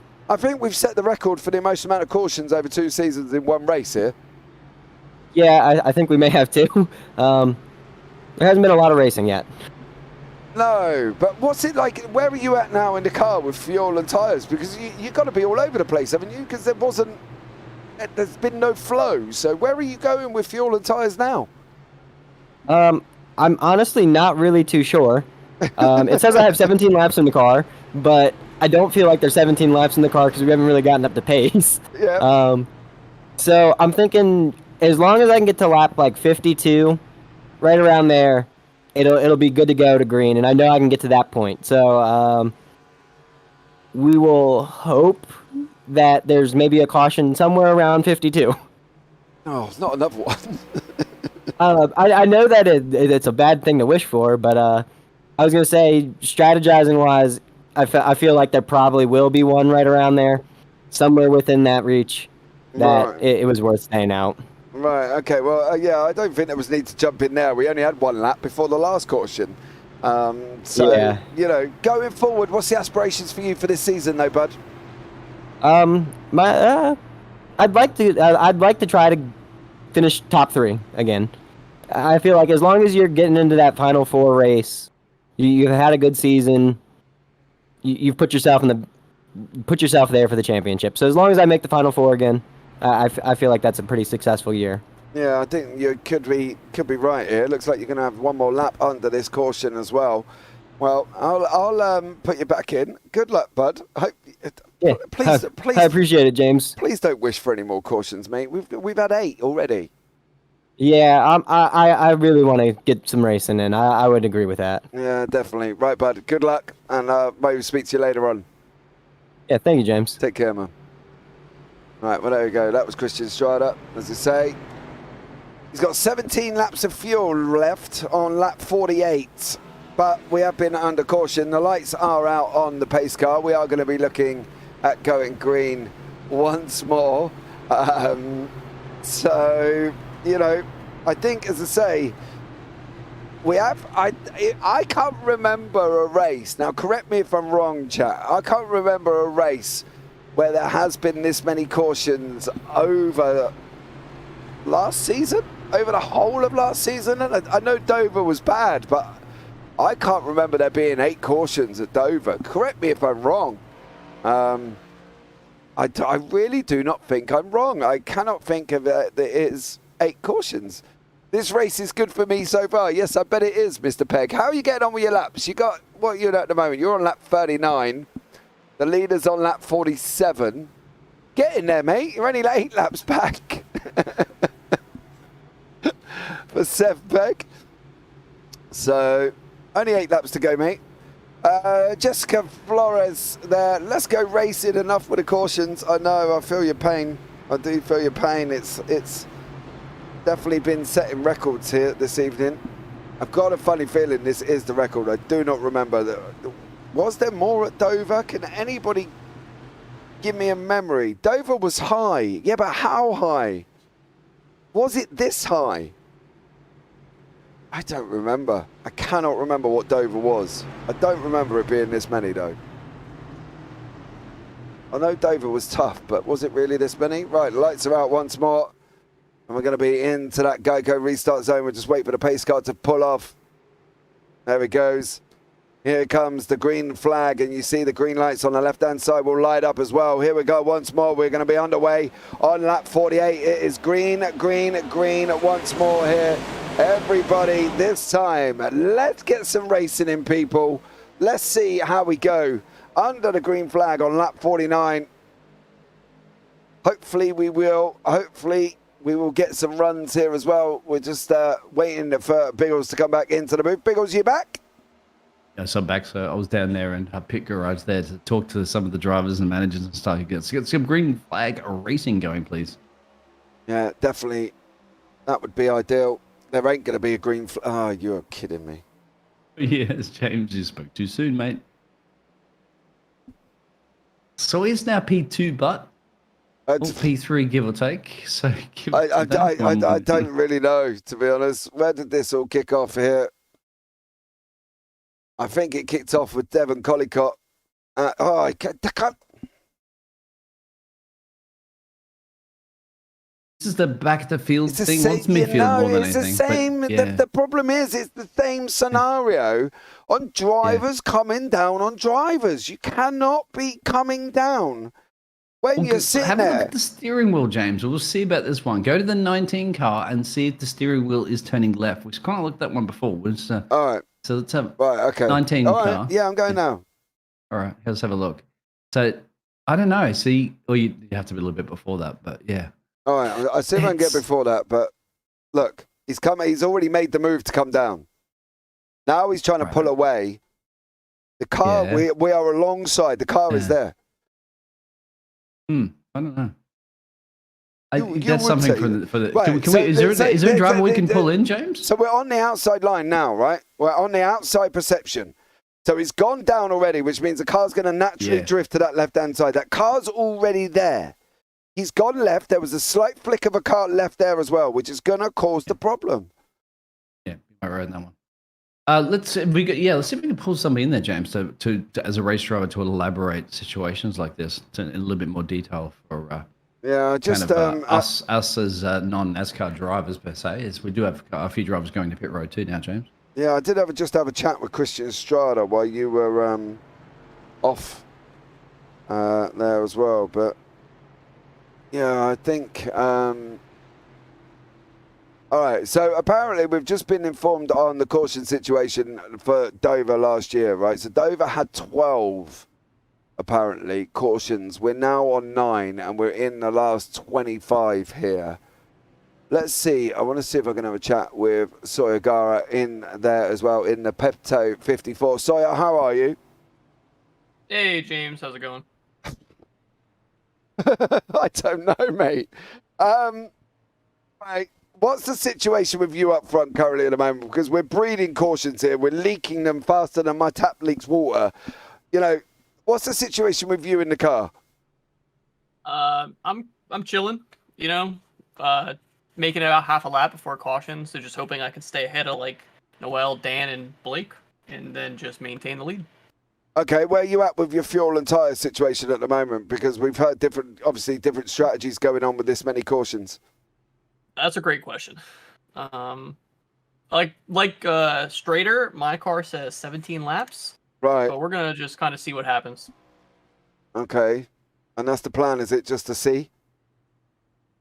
Yeah, follow the guys behind me, guys in front of me when they pass me. Can you just revealed your strategy out there. Sorry, James. Yeah. Can you make the 25, do you reckon? Yeah, with enough cautions, right? We probably got another 10 or 15 in us. Well, he's powered by Pepto, mate. When's the last time you had a swig of Pepto? Always pre-race ritual, right? Down a bottle and get ready to go. Yeah, well, let's hope we don't have another 10 or 15 cautions. That would be ideal. But Sawyer, we'll let you go, bud. Thank you so much for joining us up here in the booth.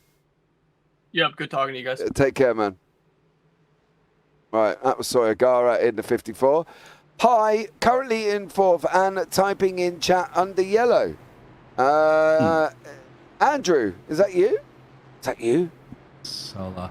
I kept how many times have we told these James? How many times have we told these drivers before, James? There are bots that do text to chat, so you don't have to type. Yeah, but you know, it's clearly Andrew Jamalin feels like he can. Well, get your family members in there to type Oh. for you. Like when James is driving, he gets his missus and she starts typing. You go, yeah, this is James here. I'm doing really good at the moment. I'm currently running in P1. My missus don't even come and well, she don't come near me if I'm driving because she'll know about it will be the fact that I'm even driving, to be honest.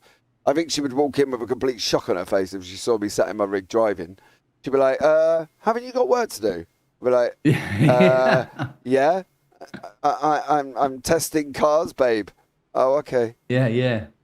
Just prepping notes for the next race, of course. And the only way to do it is to actually jump in the car.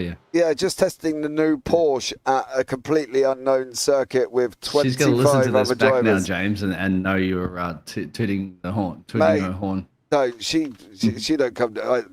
If she walked out, I think she would die of shock if she saw me in my rig. To be honest, probably my rig would die of shock as well for being used. It's like, you know. If that was, let's just say, if my rig was like Toy Story, it's probably crying every night because I haven't sat in it at all. But let's just see. It's got those funnel web spiders, and if it was in Australia, mate, you wouldn't want to crawl into it. Something's going to bite you. Yeah. Well, lights are out. Here we go once more. 24 laps to go. We only need 3 more cautions to break the record with Dover. Dover had 12 last season. So 3 more and we'd be on the same as Dover for last season. Pace car's going to be coming in very, very shortly. There it goes. We're once more going to be underway. Into the Geico restart zone we go. And once more here into the breach, my dear. It is green, green, green. Going again here on lap with 23 to go. That means we are on lap 52. And once again, we're settling into this. If you're going to jink up and down, you are going to cause yourself a problem. Make sure you are doing it where there is no cars near you, because you are going to give yourself such a big problem if you're going to move from that top line to the bottom line without paying any attention. It's going to happen. Come on, guys. Don't jinx it, James. It's not going to happen right now when he gets some good green flag paps to the end. Well, I tell you what, I will eat my words. Well, I won't, because once I've spat them out, it makes no difference. All what normally happens after that is when I give my opinion, I normally end up with a DM from a driver telling me off or trying to.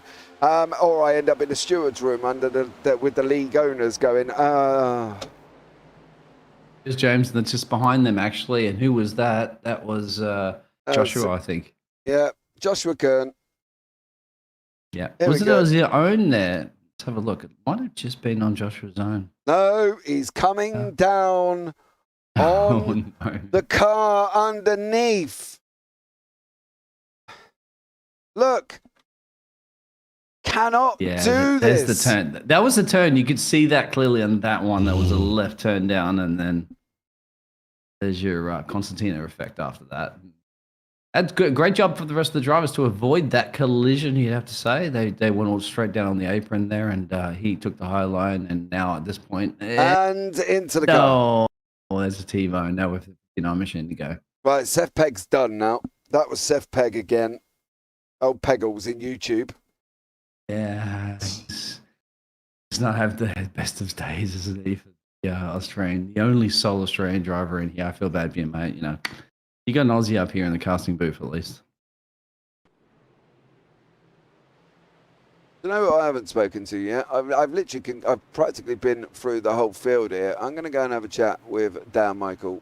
I think Dan is probably sat in that car, very frustrated about now. Dan, good evening. Can you hear me okay? Yeah. Yeah. I know. Mate, I'm feeling the pain. You don't even... I'm even trying to give advice while I'm in here. What is it? What is going on? Well, we got a lot of people who really want to go onto the bottom, and then you got the people who want to go to the top. You got people shuffling lanes a little too quickly, and we got a few guys here that even if you have a run, they're going to try and block you. So it's just combining into a big pile up, and it's unfortunate. 10 cautions, you know, you don't want to see that, but and it's just Daytona. It's expected. Is it really though? If we can get 12 at Dover, which is a different type of layout, to come to Daytona where it's a lot wider, a lot more, obviously, you know, type of circuit, we should at some points be able to go 3 wide and not have an issue.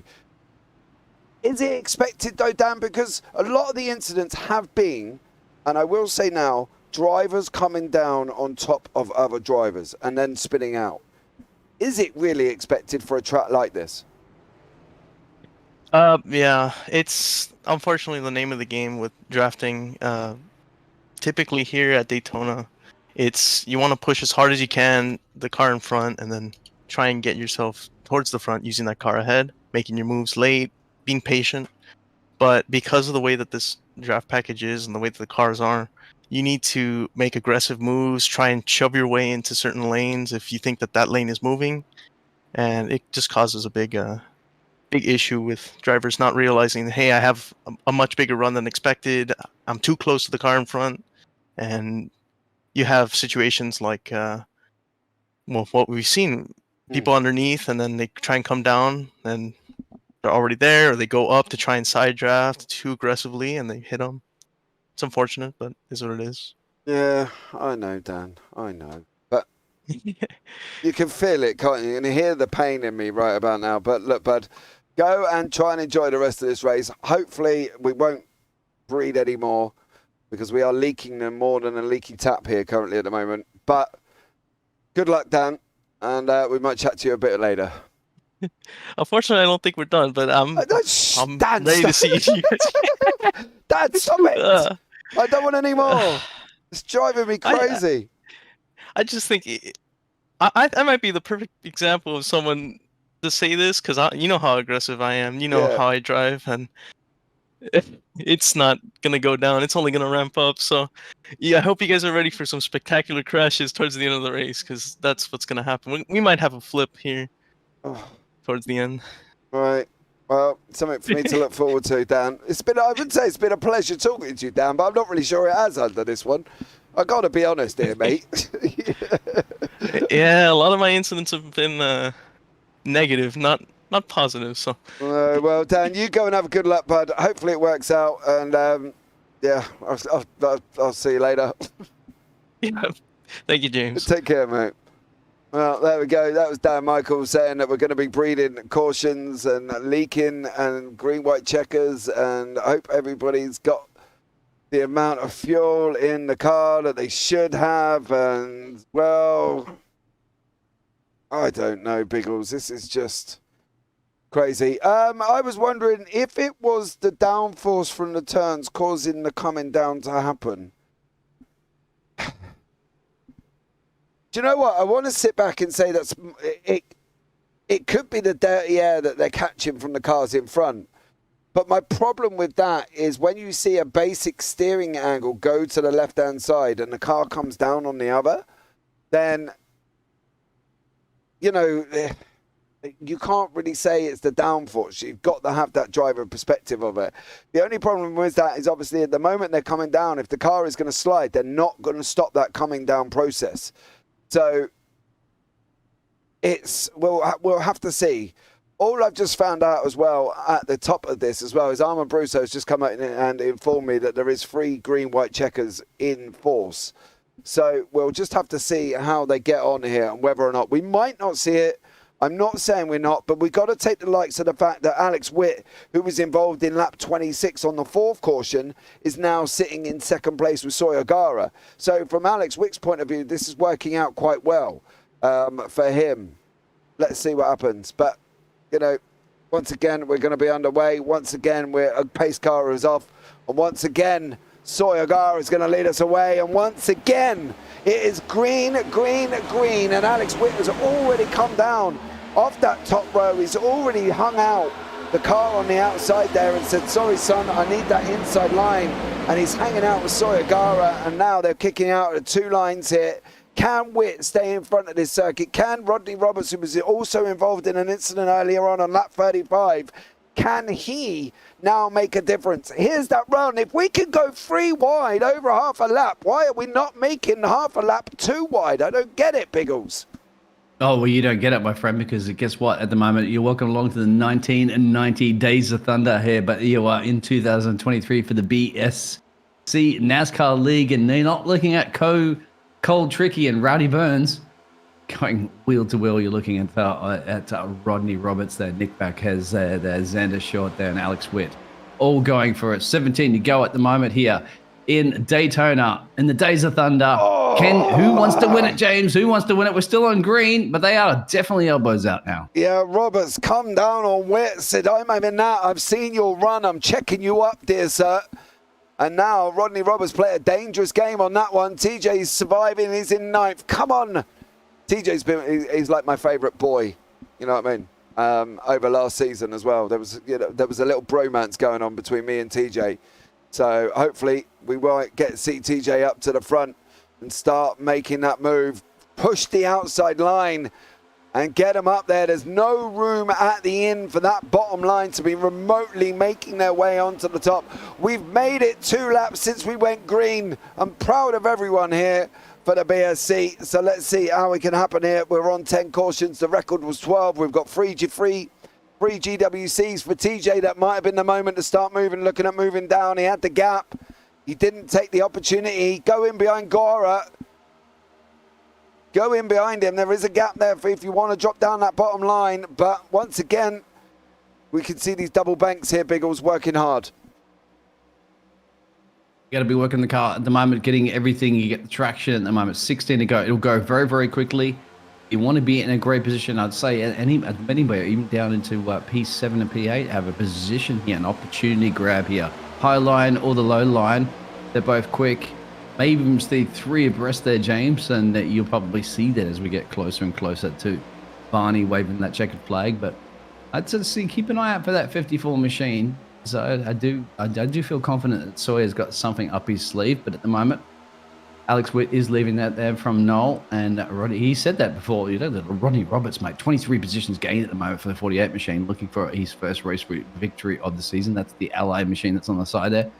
But then again, it doesn't matter if you're leading this race in 15 to go. You got to be leading it with 1 to go. Yeah, well, you want to be leading it at the moment the checker comes out, because to be honest, we've seen them before here as well. 1 to go, and we've seen them before where they have swapped positions numerous amounts of times. We are running now 14 to go. The lines are getting squirrely. It's not a straight line. It's more a weavy, windy snake. People rubbing. Don't bump draft in a corner. I'm not gonna lie, that never works out for the car that's being bump drafted. Take him on the straight, I get that. Push him forward. In goes TJ Spay now as well. Tucks in behind him in the Kelly Services 56 to 86, sorry. So now we've lost the 16 off the front of the line. Zach Lewis, this is where the chess plays, Biggles. This is where it's almost like positioning your pawns and your rooks and your knights and all that, and to get your queen out there and snatch that king away. Yeah, you get your checkmate, mate. Your checkmate's coming up very, very soon. Yeah, they're going to be a little bit of pushing an argy-bargy now, James. Now we've got a 3 abreast. Now we have a 3 abreast situation going into 1. Oh, this is when it gets a little bit argy-bargy if they have peeled off. And there's a little bit of collision, I think, further back, James. But no yellow. Yes, it is a caution. There's a massive pile. That was in the midfield, and you know that was going to happen, James. Who was that? I don't even want to know who that was. Xander Short was in there as well. Jamalin, Michael, Cody Kern, Keith. Oh. Somebody in the mid, I saw that as they were going 3 abreast. We knew that 3 abreast was going to be a dangerous situation. They did it in the top 5 or 6, I think, but then from the rest of the midfield down, that went all pear-shaped. We'll get those replays in a second for Yeah, give me 2 what seconds. just happened. They all of a sudden shot up through the page. There was so much that went on at the same time there. Xander Shaw is under one of the main protagonists. Yeah. Yeah. And then everybody, the rest of their field was so bunched up at that point. I think the problem for that. Yeah, Hmm. watch if you have a look at Xander. I think he gets a tap on the outside from the 32, sends him loose, and here we go up in. Look at this. Anybody in the high line at that point, James, is basically like that. Yeah. Yeah. If you're on the inside line down the apron, you would survive that one. But at that point, you don't know, do you? You're following that car. You just close your eyes and pray. Yeah. You literally cannot do anything about that situation. Once one starts, it's all gonna start. Hang in there, TJ. My heart is in my throat, says Mum. Me too, Mum, says Brad. It says the mum. And imagine how stressed the mum would be if that was real, the son was really driving there. This is virtual racing, but it's still stressful. I love it. Getting right involved there as family members, of course. Mum and Dad and Brad all get into it. Lydia normally pops in and is like, oh my God, I can't cope. So there's always been a little bit of all the boxing, a little bit of drama. Yeah, Sawyer, and we're 12 to go. It might not be a bad solution here. More than anything. Yeah, well, remember, you get some fresh boots in there, mate. They'd be good for kicking into gear with essentially 8 to go, maybe. I think when we get green again. Yeah, we've got Shaw. Listen to this list of cars involved in this. So we had Sherman, Shaw, Almquist, Kuba, Jones, Collicott, Jamalin, Michael, Kern, Sizemore, Joshua Kern, Joshua Keefe, all involved in that incident there as well. If you've just tried to count that, good luck, because there was at least 9 or 10 drivers involved in that incident here. Wow. Diesel says, Payne, I'm only a room away from the action, James. Oh, come on, Lydia. Go in and tell him. He's doing well, but he's do not interrupt. He's got the do not disturb on the door there. You don't want to get into that one. Hey, think about this one too, James. Rodney in P6, the 48 machine, 20 positions gained. He had to spend over 2 minutes in the pit road doing some repairs. Currently, at the moment, P6 still possibly looking for a race win. That's why you never give up, mate. Even if you go, oh, damn it, I got to spend a couple of minutes in pit road. All of a sudden, you're in it still. Yeah, well, Rodney was involved in the incident with Devon Collicott for the 6th caution on lap 35. So he, to be for where he is at the moment, I'm not going to lie, he's doing an absolutely stellar job here as well. So I would pull a driver in to have a chat, but I've got a funny feeling there might be some very nervous drivers coming into this last 11. All right, so bear with me. I don't want to upset anybody's race. Why is it? How have you crashed on your own? You could probably pull like Thomas in there or something like that, mate. He's been in the pit road for like 21 minutes or something like that now. I'm not sure. No, I don't really. What have you done here, Mr. Seth's gone back in again, mate. Just not having the days of thunder actually here in Daytona more than anything. Yeah, he's pulled over. I think he's probably called it a day on this one, or he's gone to go in and get some steering done, and that is it. That's me done, says Seth. I thought it was. I don't know why I didn't expect the wreck. Well, I'm not sure, to be honest. I've got a funny feeling. Is that Chikuba? And who is Diesel? I don't know who Diesel is on that one. TJ's gained 20, Terry. Yeah, 20. Yep, TJ has gained 20, as well as Rodney right behind him. Yeah. But I have to give it more to Rodney because, as I said, Rodney was the one that actually had a lot more repair time. So out of those two, still 20 positions or so gained. But yeah, Rodstar had a little bit more damage to repair. So we'll see. Yeah, I think Vasquez leading it from Zach. Go ahead. Seth's on unrepairable damage. So unfortunately for him, he's done. We are got the lights are out on the pace car now, so we're going to be coming round. 10 to go. Yes, this or 9 is. To go. Yeah, I thought it was Chi. Hi, Chi. Hope you're in. Well, I would say hope you're well, but been in the pits already for 4.5 minutes. I can only say sorry. Branding changed last year. Oh, Yeah, I thought it was Chi. I was just making sure because obviously where we see so many names in YouTube that don't match their driver names or their iRacing names, and obviously you got to think for us, I see hundreds of drivers per week in multiple different series. So I was just checking it was Chi there before I presumed, and somebody was like, it's not Chi, it's Bob or Bill or Ben or the Flower Pot Men. I don't know. You need to get your assistant there, James, to give you those notes passed in a little bit quicker next time there, so that you got his driver's names figured out. Oh, we mate. should have 9 to go, James, with the green flag additions. That pace car's going to peel into pit road at the moment, where a lot of those drivers are still getting those repairs on. Who wants to get the first race of the season done? And can we get it done under green more than anything? As you can see, Barney at the moment with that yellow flag, and he's got to switch that to green. And guess what, James? We're going to go the Geico again. Yeah. Restart. Here we go. Once more. Nick Vazquez, Zach Lewis, Alex Witt, Noel Jacklitz into the Geico restart zone we go. The final 10. Is this where we're going to see the big one? Have we just seen the big one? Are we hoping there is no more big ones? Well, we're going to find out within 9 to go. Here's Spainhours on that bottom row, tucked up behind Alex Witt. That's not a bad idea for Terry, to be honest. Are we going to see a first victory for Terry? Can I jump off my chair and wake my whole entire house up? Well, we will find out, as I did in one race that's on the back end of the intro video there with Mr. Mick Barry, where I ended up in deep doo-doo with the wife because I woke the whole entire... Barry! The first AM ever to take a victory in his first ever podium. So give me a break. The guy deserved it. But here we go. 9 on the clock. Lewis out in front. Jamal Jukowitz is in there. Witt's in there. Rodney Roberts in there. Spainhour's in there. It's the pack with Cody Sharp is in there as well. The 16, the 15. He's sitting down in the 11th. We're going to have a pack of 11 cars rushing round. 8 to go. He's just got to keep it clean. The weaving is not going to help here, Biggles. It could all just go completely Pete Tong again. Oh, yeah, but Pete Tong, when Pete Tong goes wild, it goes actually exciting sometimes. I still... thinking at the moment that James, I'm still thinking about 54 machine. I would look out for the Pepto machine, and maybe I'm just thinking a little bit too much, but you never know. Have you ever thought 16, that you 12, might 7? Have you ever thought you might have gas? Oh, yeah, of course. Well, you're in love with the Pepto car. Don't Pepto sort out gas? I just feel that there's something brewing in the mix here. Okay, Should be about 7 to go now, James. So now it's time to start separating the boys from the gladiators, from the survivalists, from the first race of the season, and start thinking about maneuvering position now. Not many of them go on the high line, as you can see. The top 5 at the moment staying down low. Tuck in. You don't want to be going up there on your own. If you go up there on your own, you're going to hit a wall of air. There is going to be nothing there for you.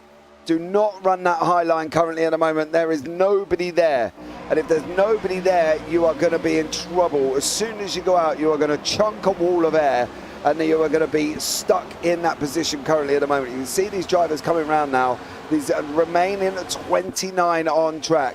The weaving, the wiggling, the moving is all going to be kicking off once more as we go into 6 to go. This is where it gets the dramatics. This is where the drama happens. This is where I almost have to stand up off my chair because I end up getting a little bit too excited for my own good. There's 2 on the high line now, James. A little bit further back, I think P6, P7, or P8 or whatever, just eventually peering out. Now they've tucked that back in. There it is. And they're venturing. Yeah, 7's going up on the high line now. So he's taking a risk for the biscuit. That's Rodney. Yeah. And who's in the 91. yeah, 91. And Devon. Yeah, Devon and Noel Jacowitz. Look at the speed difference they'll get on the exit coming out of the corner, of course, and that's what you have to be doing to risk it. And of course, they need the toe behind them, which is going to be helping them. And boom! And just like that, James, not going to help him. 6 to go. He almost got there. Maybe it will be the race end under caution, will it? Or we will have to go under that one? No, we go green, white checkers. We got 3 runs. Okay. 3 runs on green, white checkers here.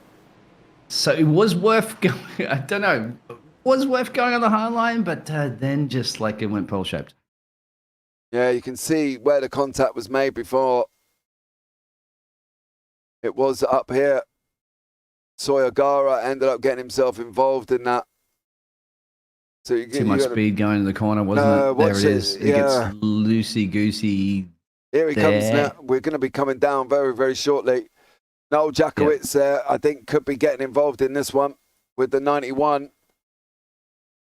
Who is in the 91 car? Too much push speed. Remember the speed coming out of the corner so much in the high line and pushed a little bit too much there and took out, who I thought was going to potentially win this race is now going to need some pep though to pep himself back up. But yeah, I wonder if he got any damage.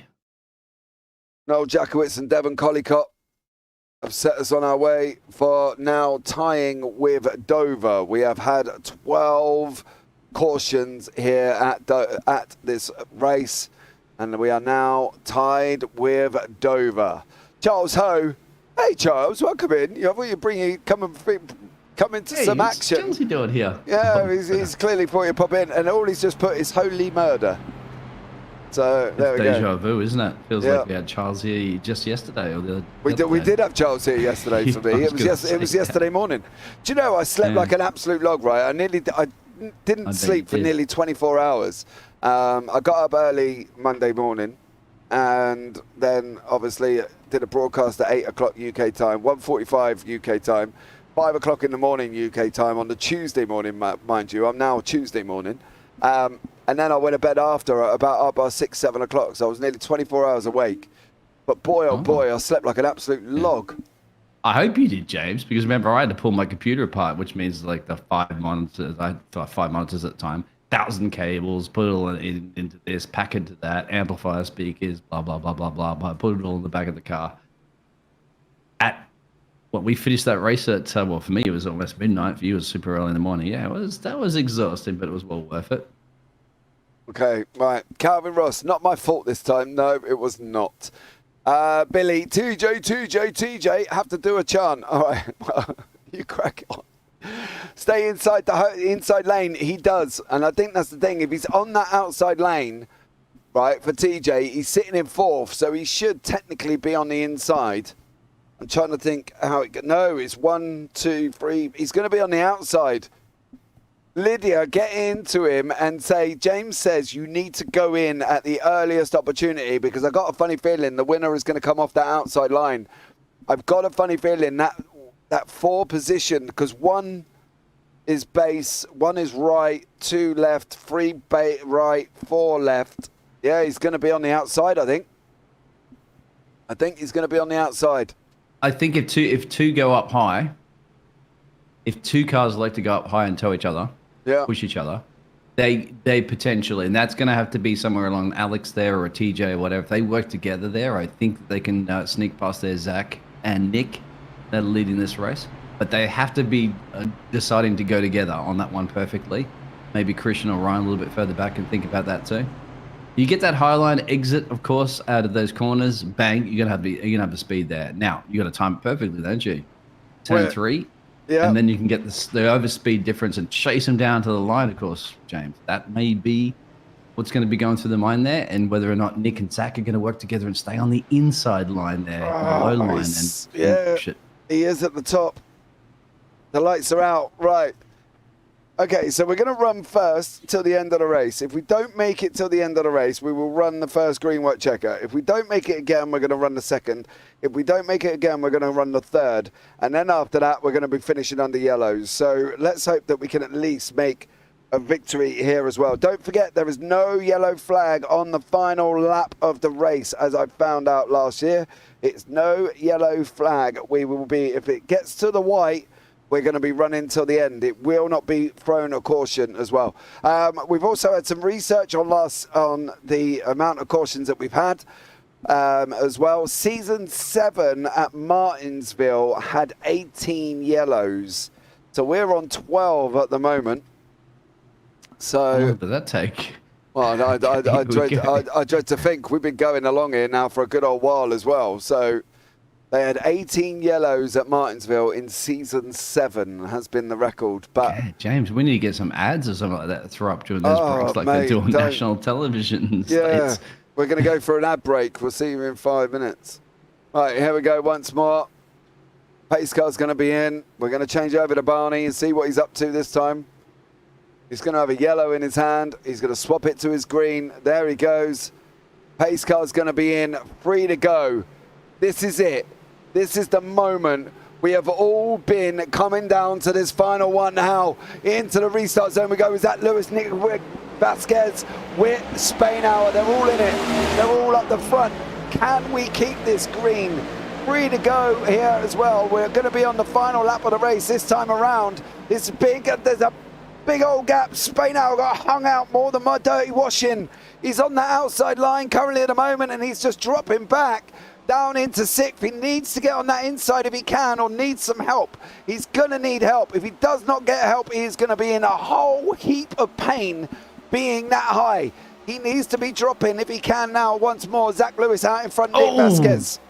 That's a big push there at the moment too from Zach at the moment. He's getting a big push there from Nick Vasquez, and that's interesting. Now they get a bit of a gap there. Now a bit of a push behind. Of course, teammates trying to work there.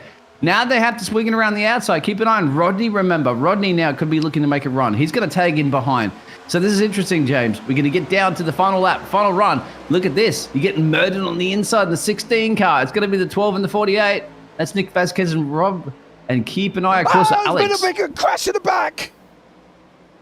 But it's still green, James. And look at the speed. Look at the speed that Alex has.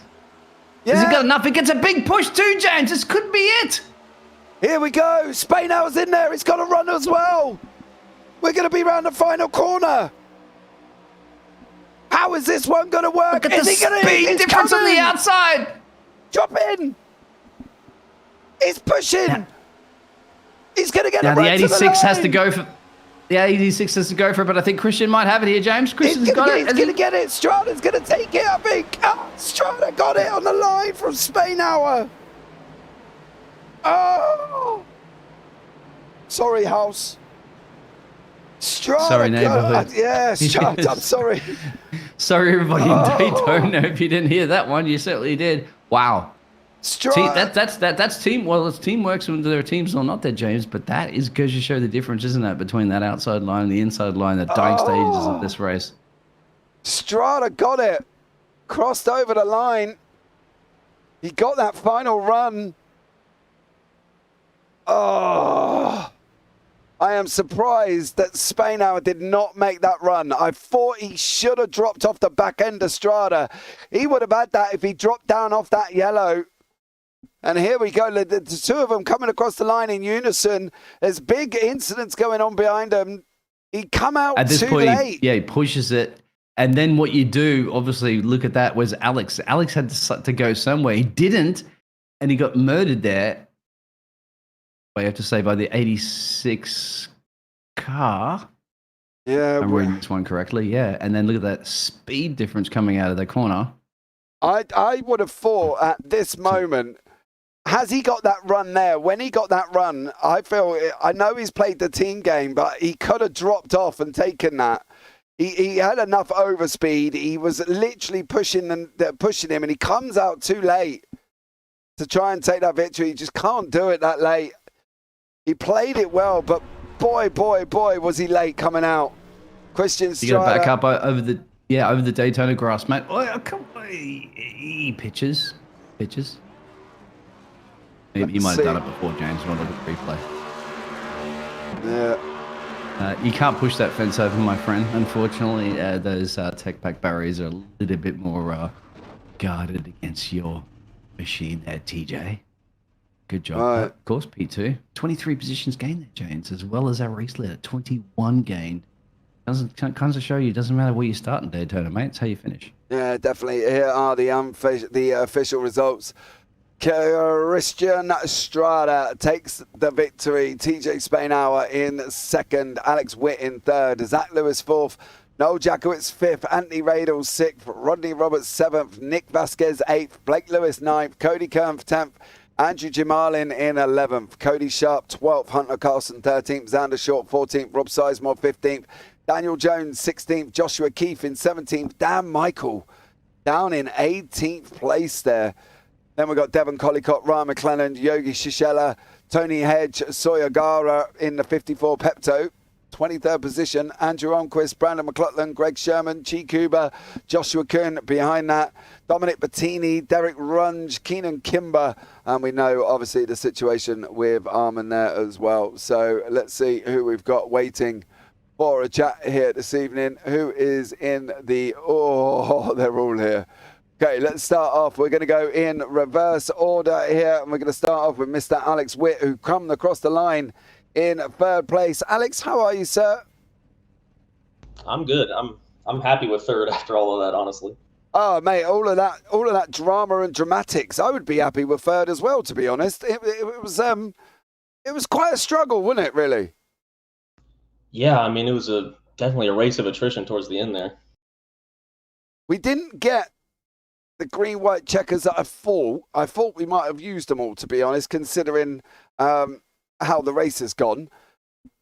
You know, you were involved in one of them yourself as well, going up in the air with bits flying off the car all over the place. Did you think you'd get back to third? I mean, I figured if I didn't get wrapped up in anything else, I'd get back to the front, because usually I can. It's a luck of the draw getting back up the field, and I think there were at least 2 wrecks that I barely dodged throughout all that. Yeah, well, let's just say an exceptional third place, Alex. I've got to be honest. Well done to you for battling your way back as well after being in that incident on lap 26. An amazing job. Anyone you want to give a shout out to before we let you go? Yeah, shout out to the Breakfast Club as always, and thank you to Killer Brownie. Awesome stuff. Well, Alex, thank you so much for joining us, bud, and we look forward to catching up with you soon. Thank you. Take care. Right, now we're going to bring in Mr. TJ Spainhour into the booth, the man who finished second.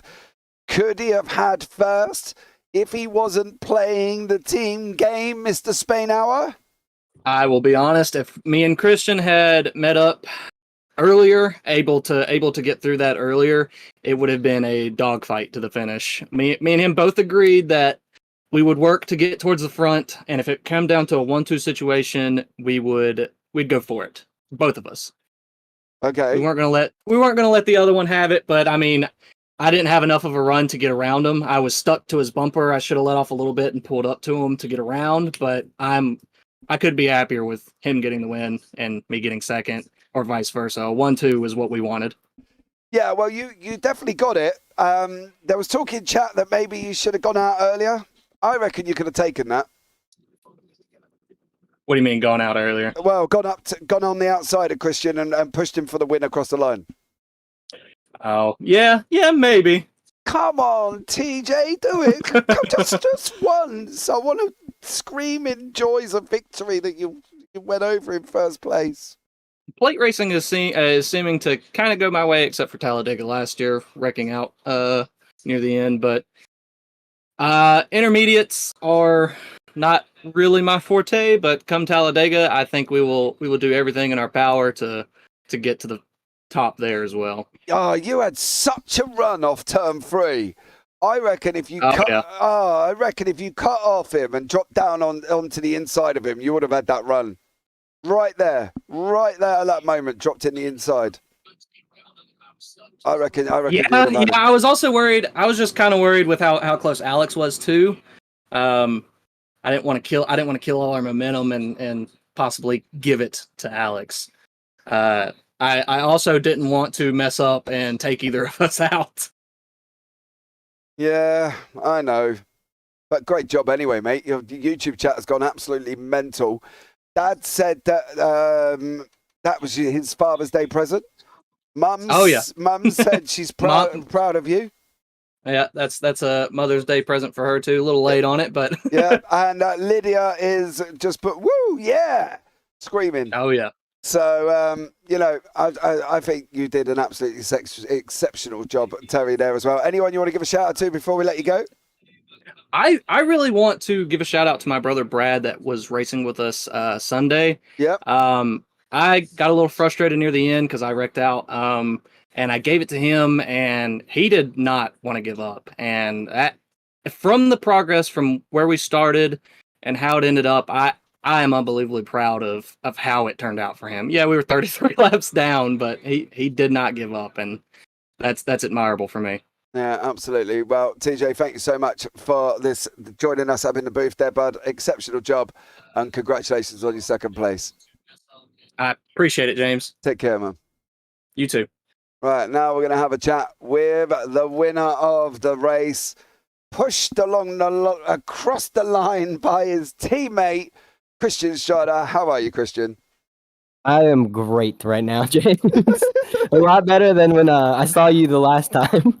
Yeah, well, you took the victory there as well. Yeah, it was. Don't get me wrong. You both had an exceptional run on that outside, right? And I'm not going to lie. I personally thought TJ could have had you a little bit. I did too. Yeah, and what would what would you have played it if it did make that run on the inside of you? I would have just ran it straight. We would have just seen. I would have tried to make a block. I would have let it go. TJ helped me. He's the one that pushed me all the way through there. If he wanted to make a shot there, I left the bottom open. He had it for it. Yeah, I reckon as well. He did an absolutely stellar job as well. But, at the end of the day, good teamwork together. You did fly. That run you got out of that on that second to last lap was astronomical. I'd never seen cars look so much faster than the cars in front of them. You two did an absolutely stellar job there as well. And a good job. Go on. Oh, go ahead, James. No, you carry on. Yeah, I was going to say, we had been planning to do that. Get together again at the end there. The plan was actually for TJ to be leading it because he came out of the last caution in front of me, and the plan was there, but it just got backed up on the inside or on the outside line on the restart, and we ended up swapping positions. Oh, did you not sit in the car? I think shall I let him have it? I did. And then didn't want to do that for me up here in the booth. There was a part of me that wanted to. There was a part of me that didn't. But at the same time, I knew that's not what TJ would want either. You know what I mean? Like, yeah, I know. He's not going to want his first win to go like that. He wants to get it, and I know he will get it. Yeah, as well. If he's made the improvements that he has made here and finished in second place, absolutely stellar job there, Christian, as well. Anyone you want to shout out before we let you go, bud? I'd like to just give a shout out to TJ. I mean, TJ was the bomb, helping me out to get to the front and then sticking it out and just making sure that we got the win together. Yeah, awesome stuff. Well, take care, buddy. Thank you so much for joining us and look forward to chatting to you as the season goes on. You too, James. Take care. Right. Well, there you go, Biggles. That was your first taste of NASCAR. How was it for you up there in the booth?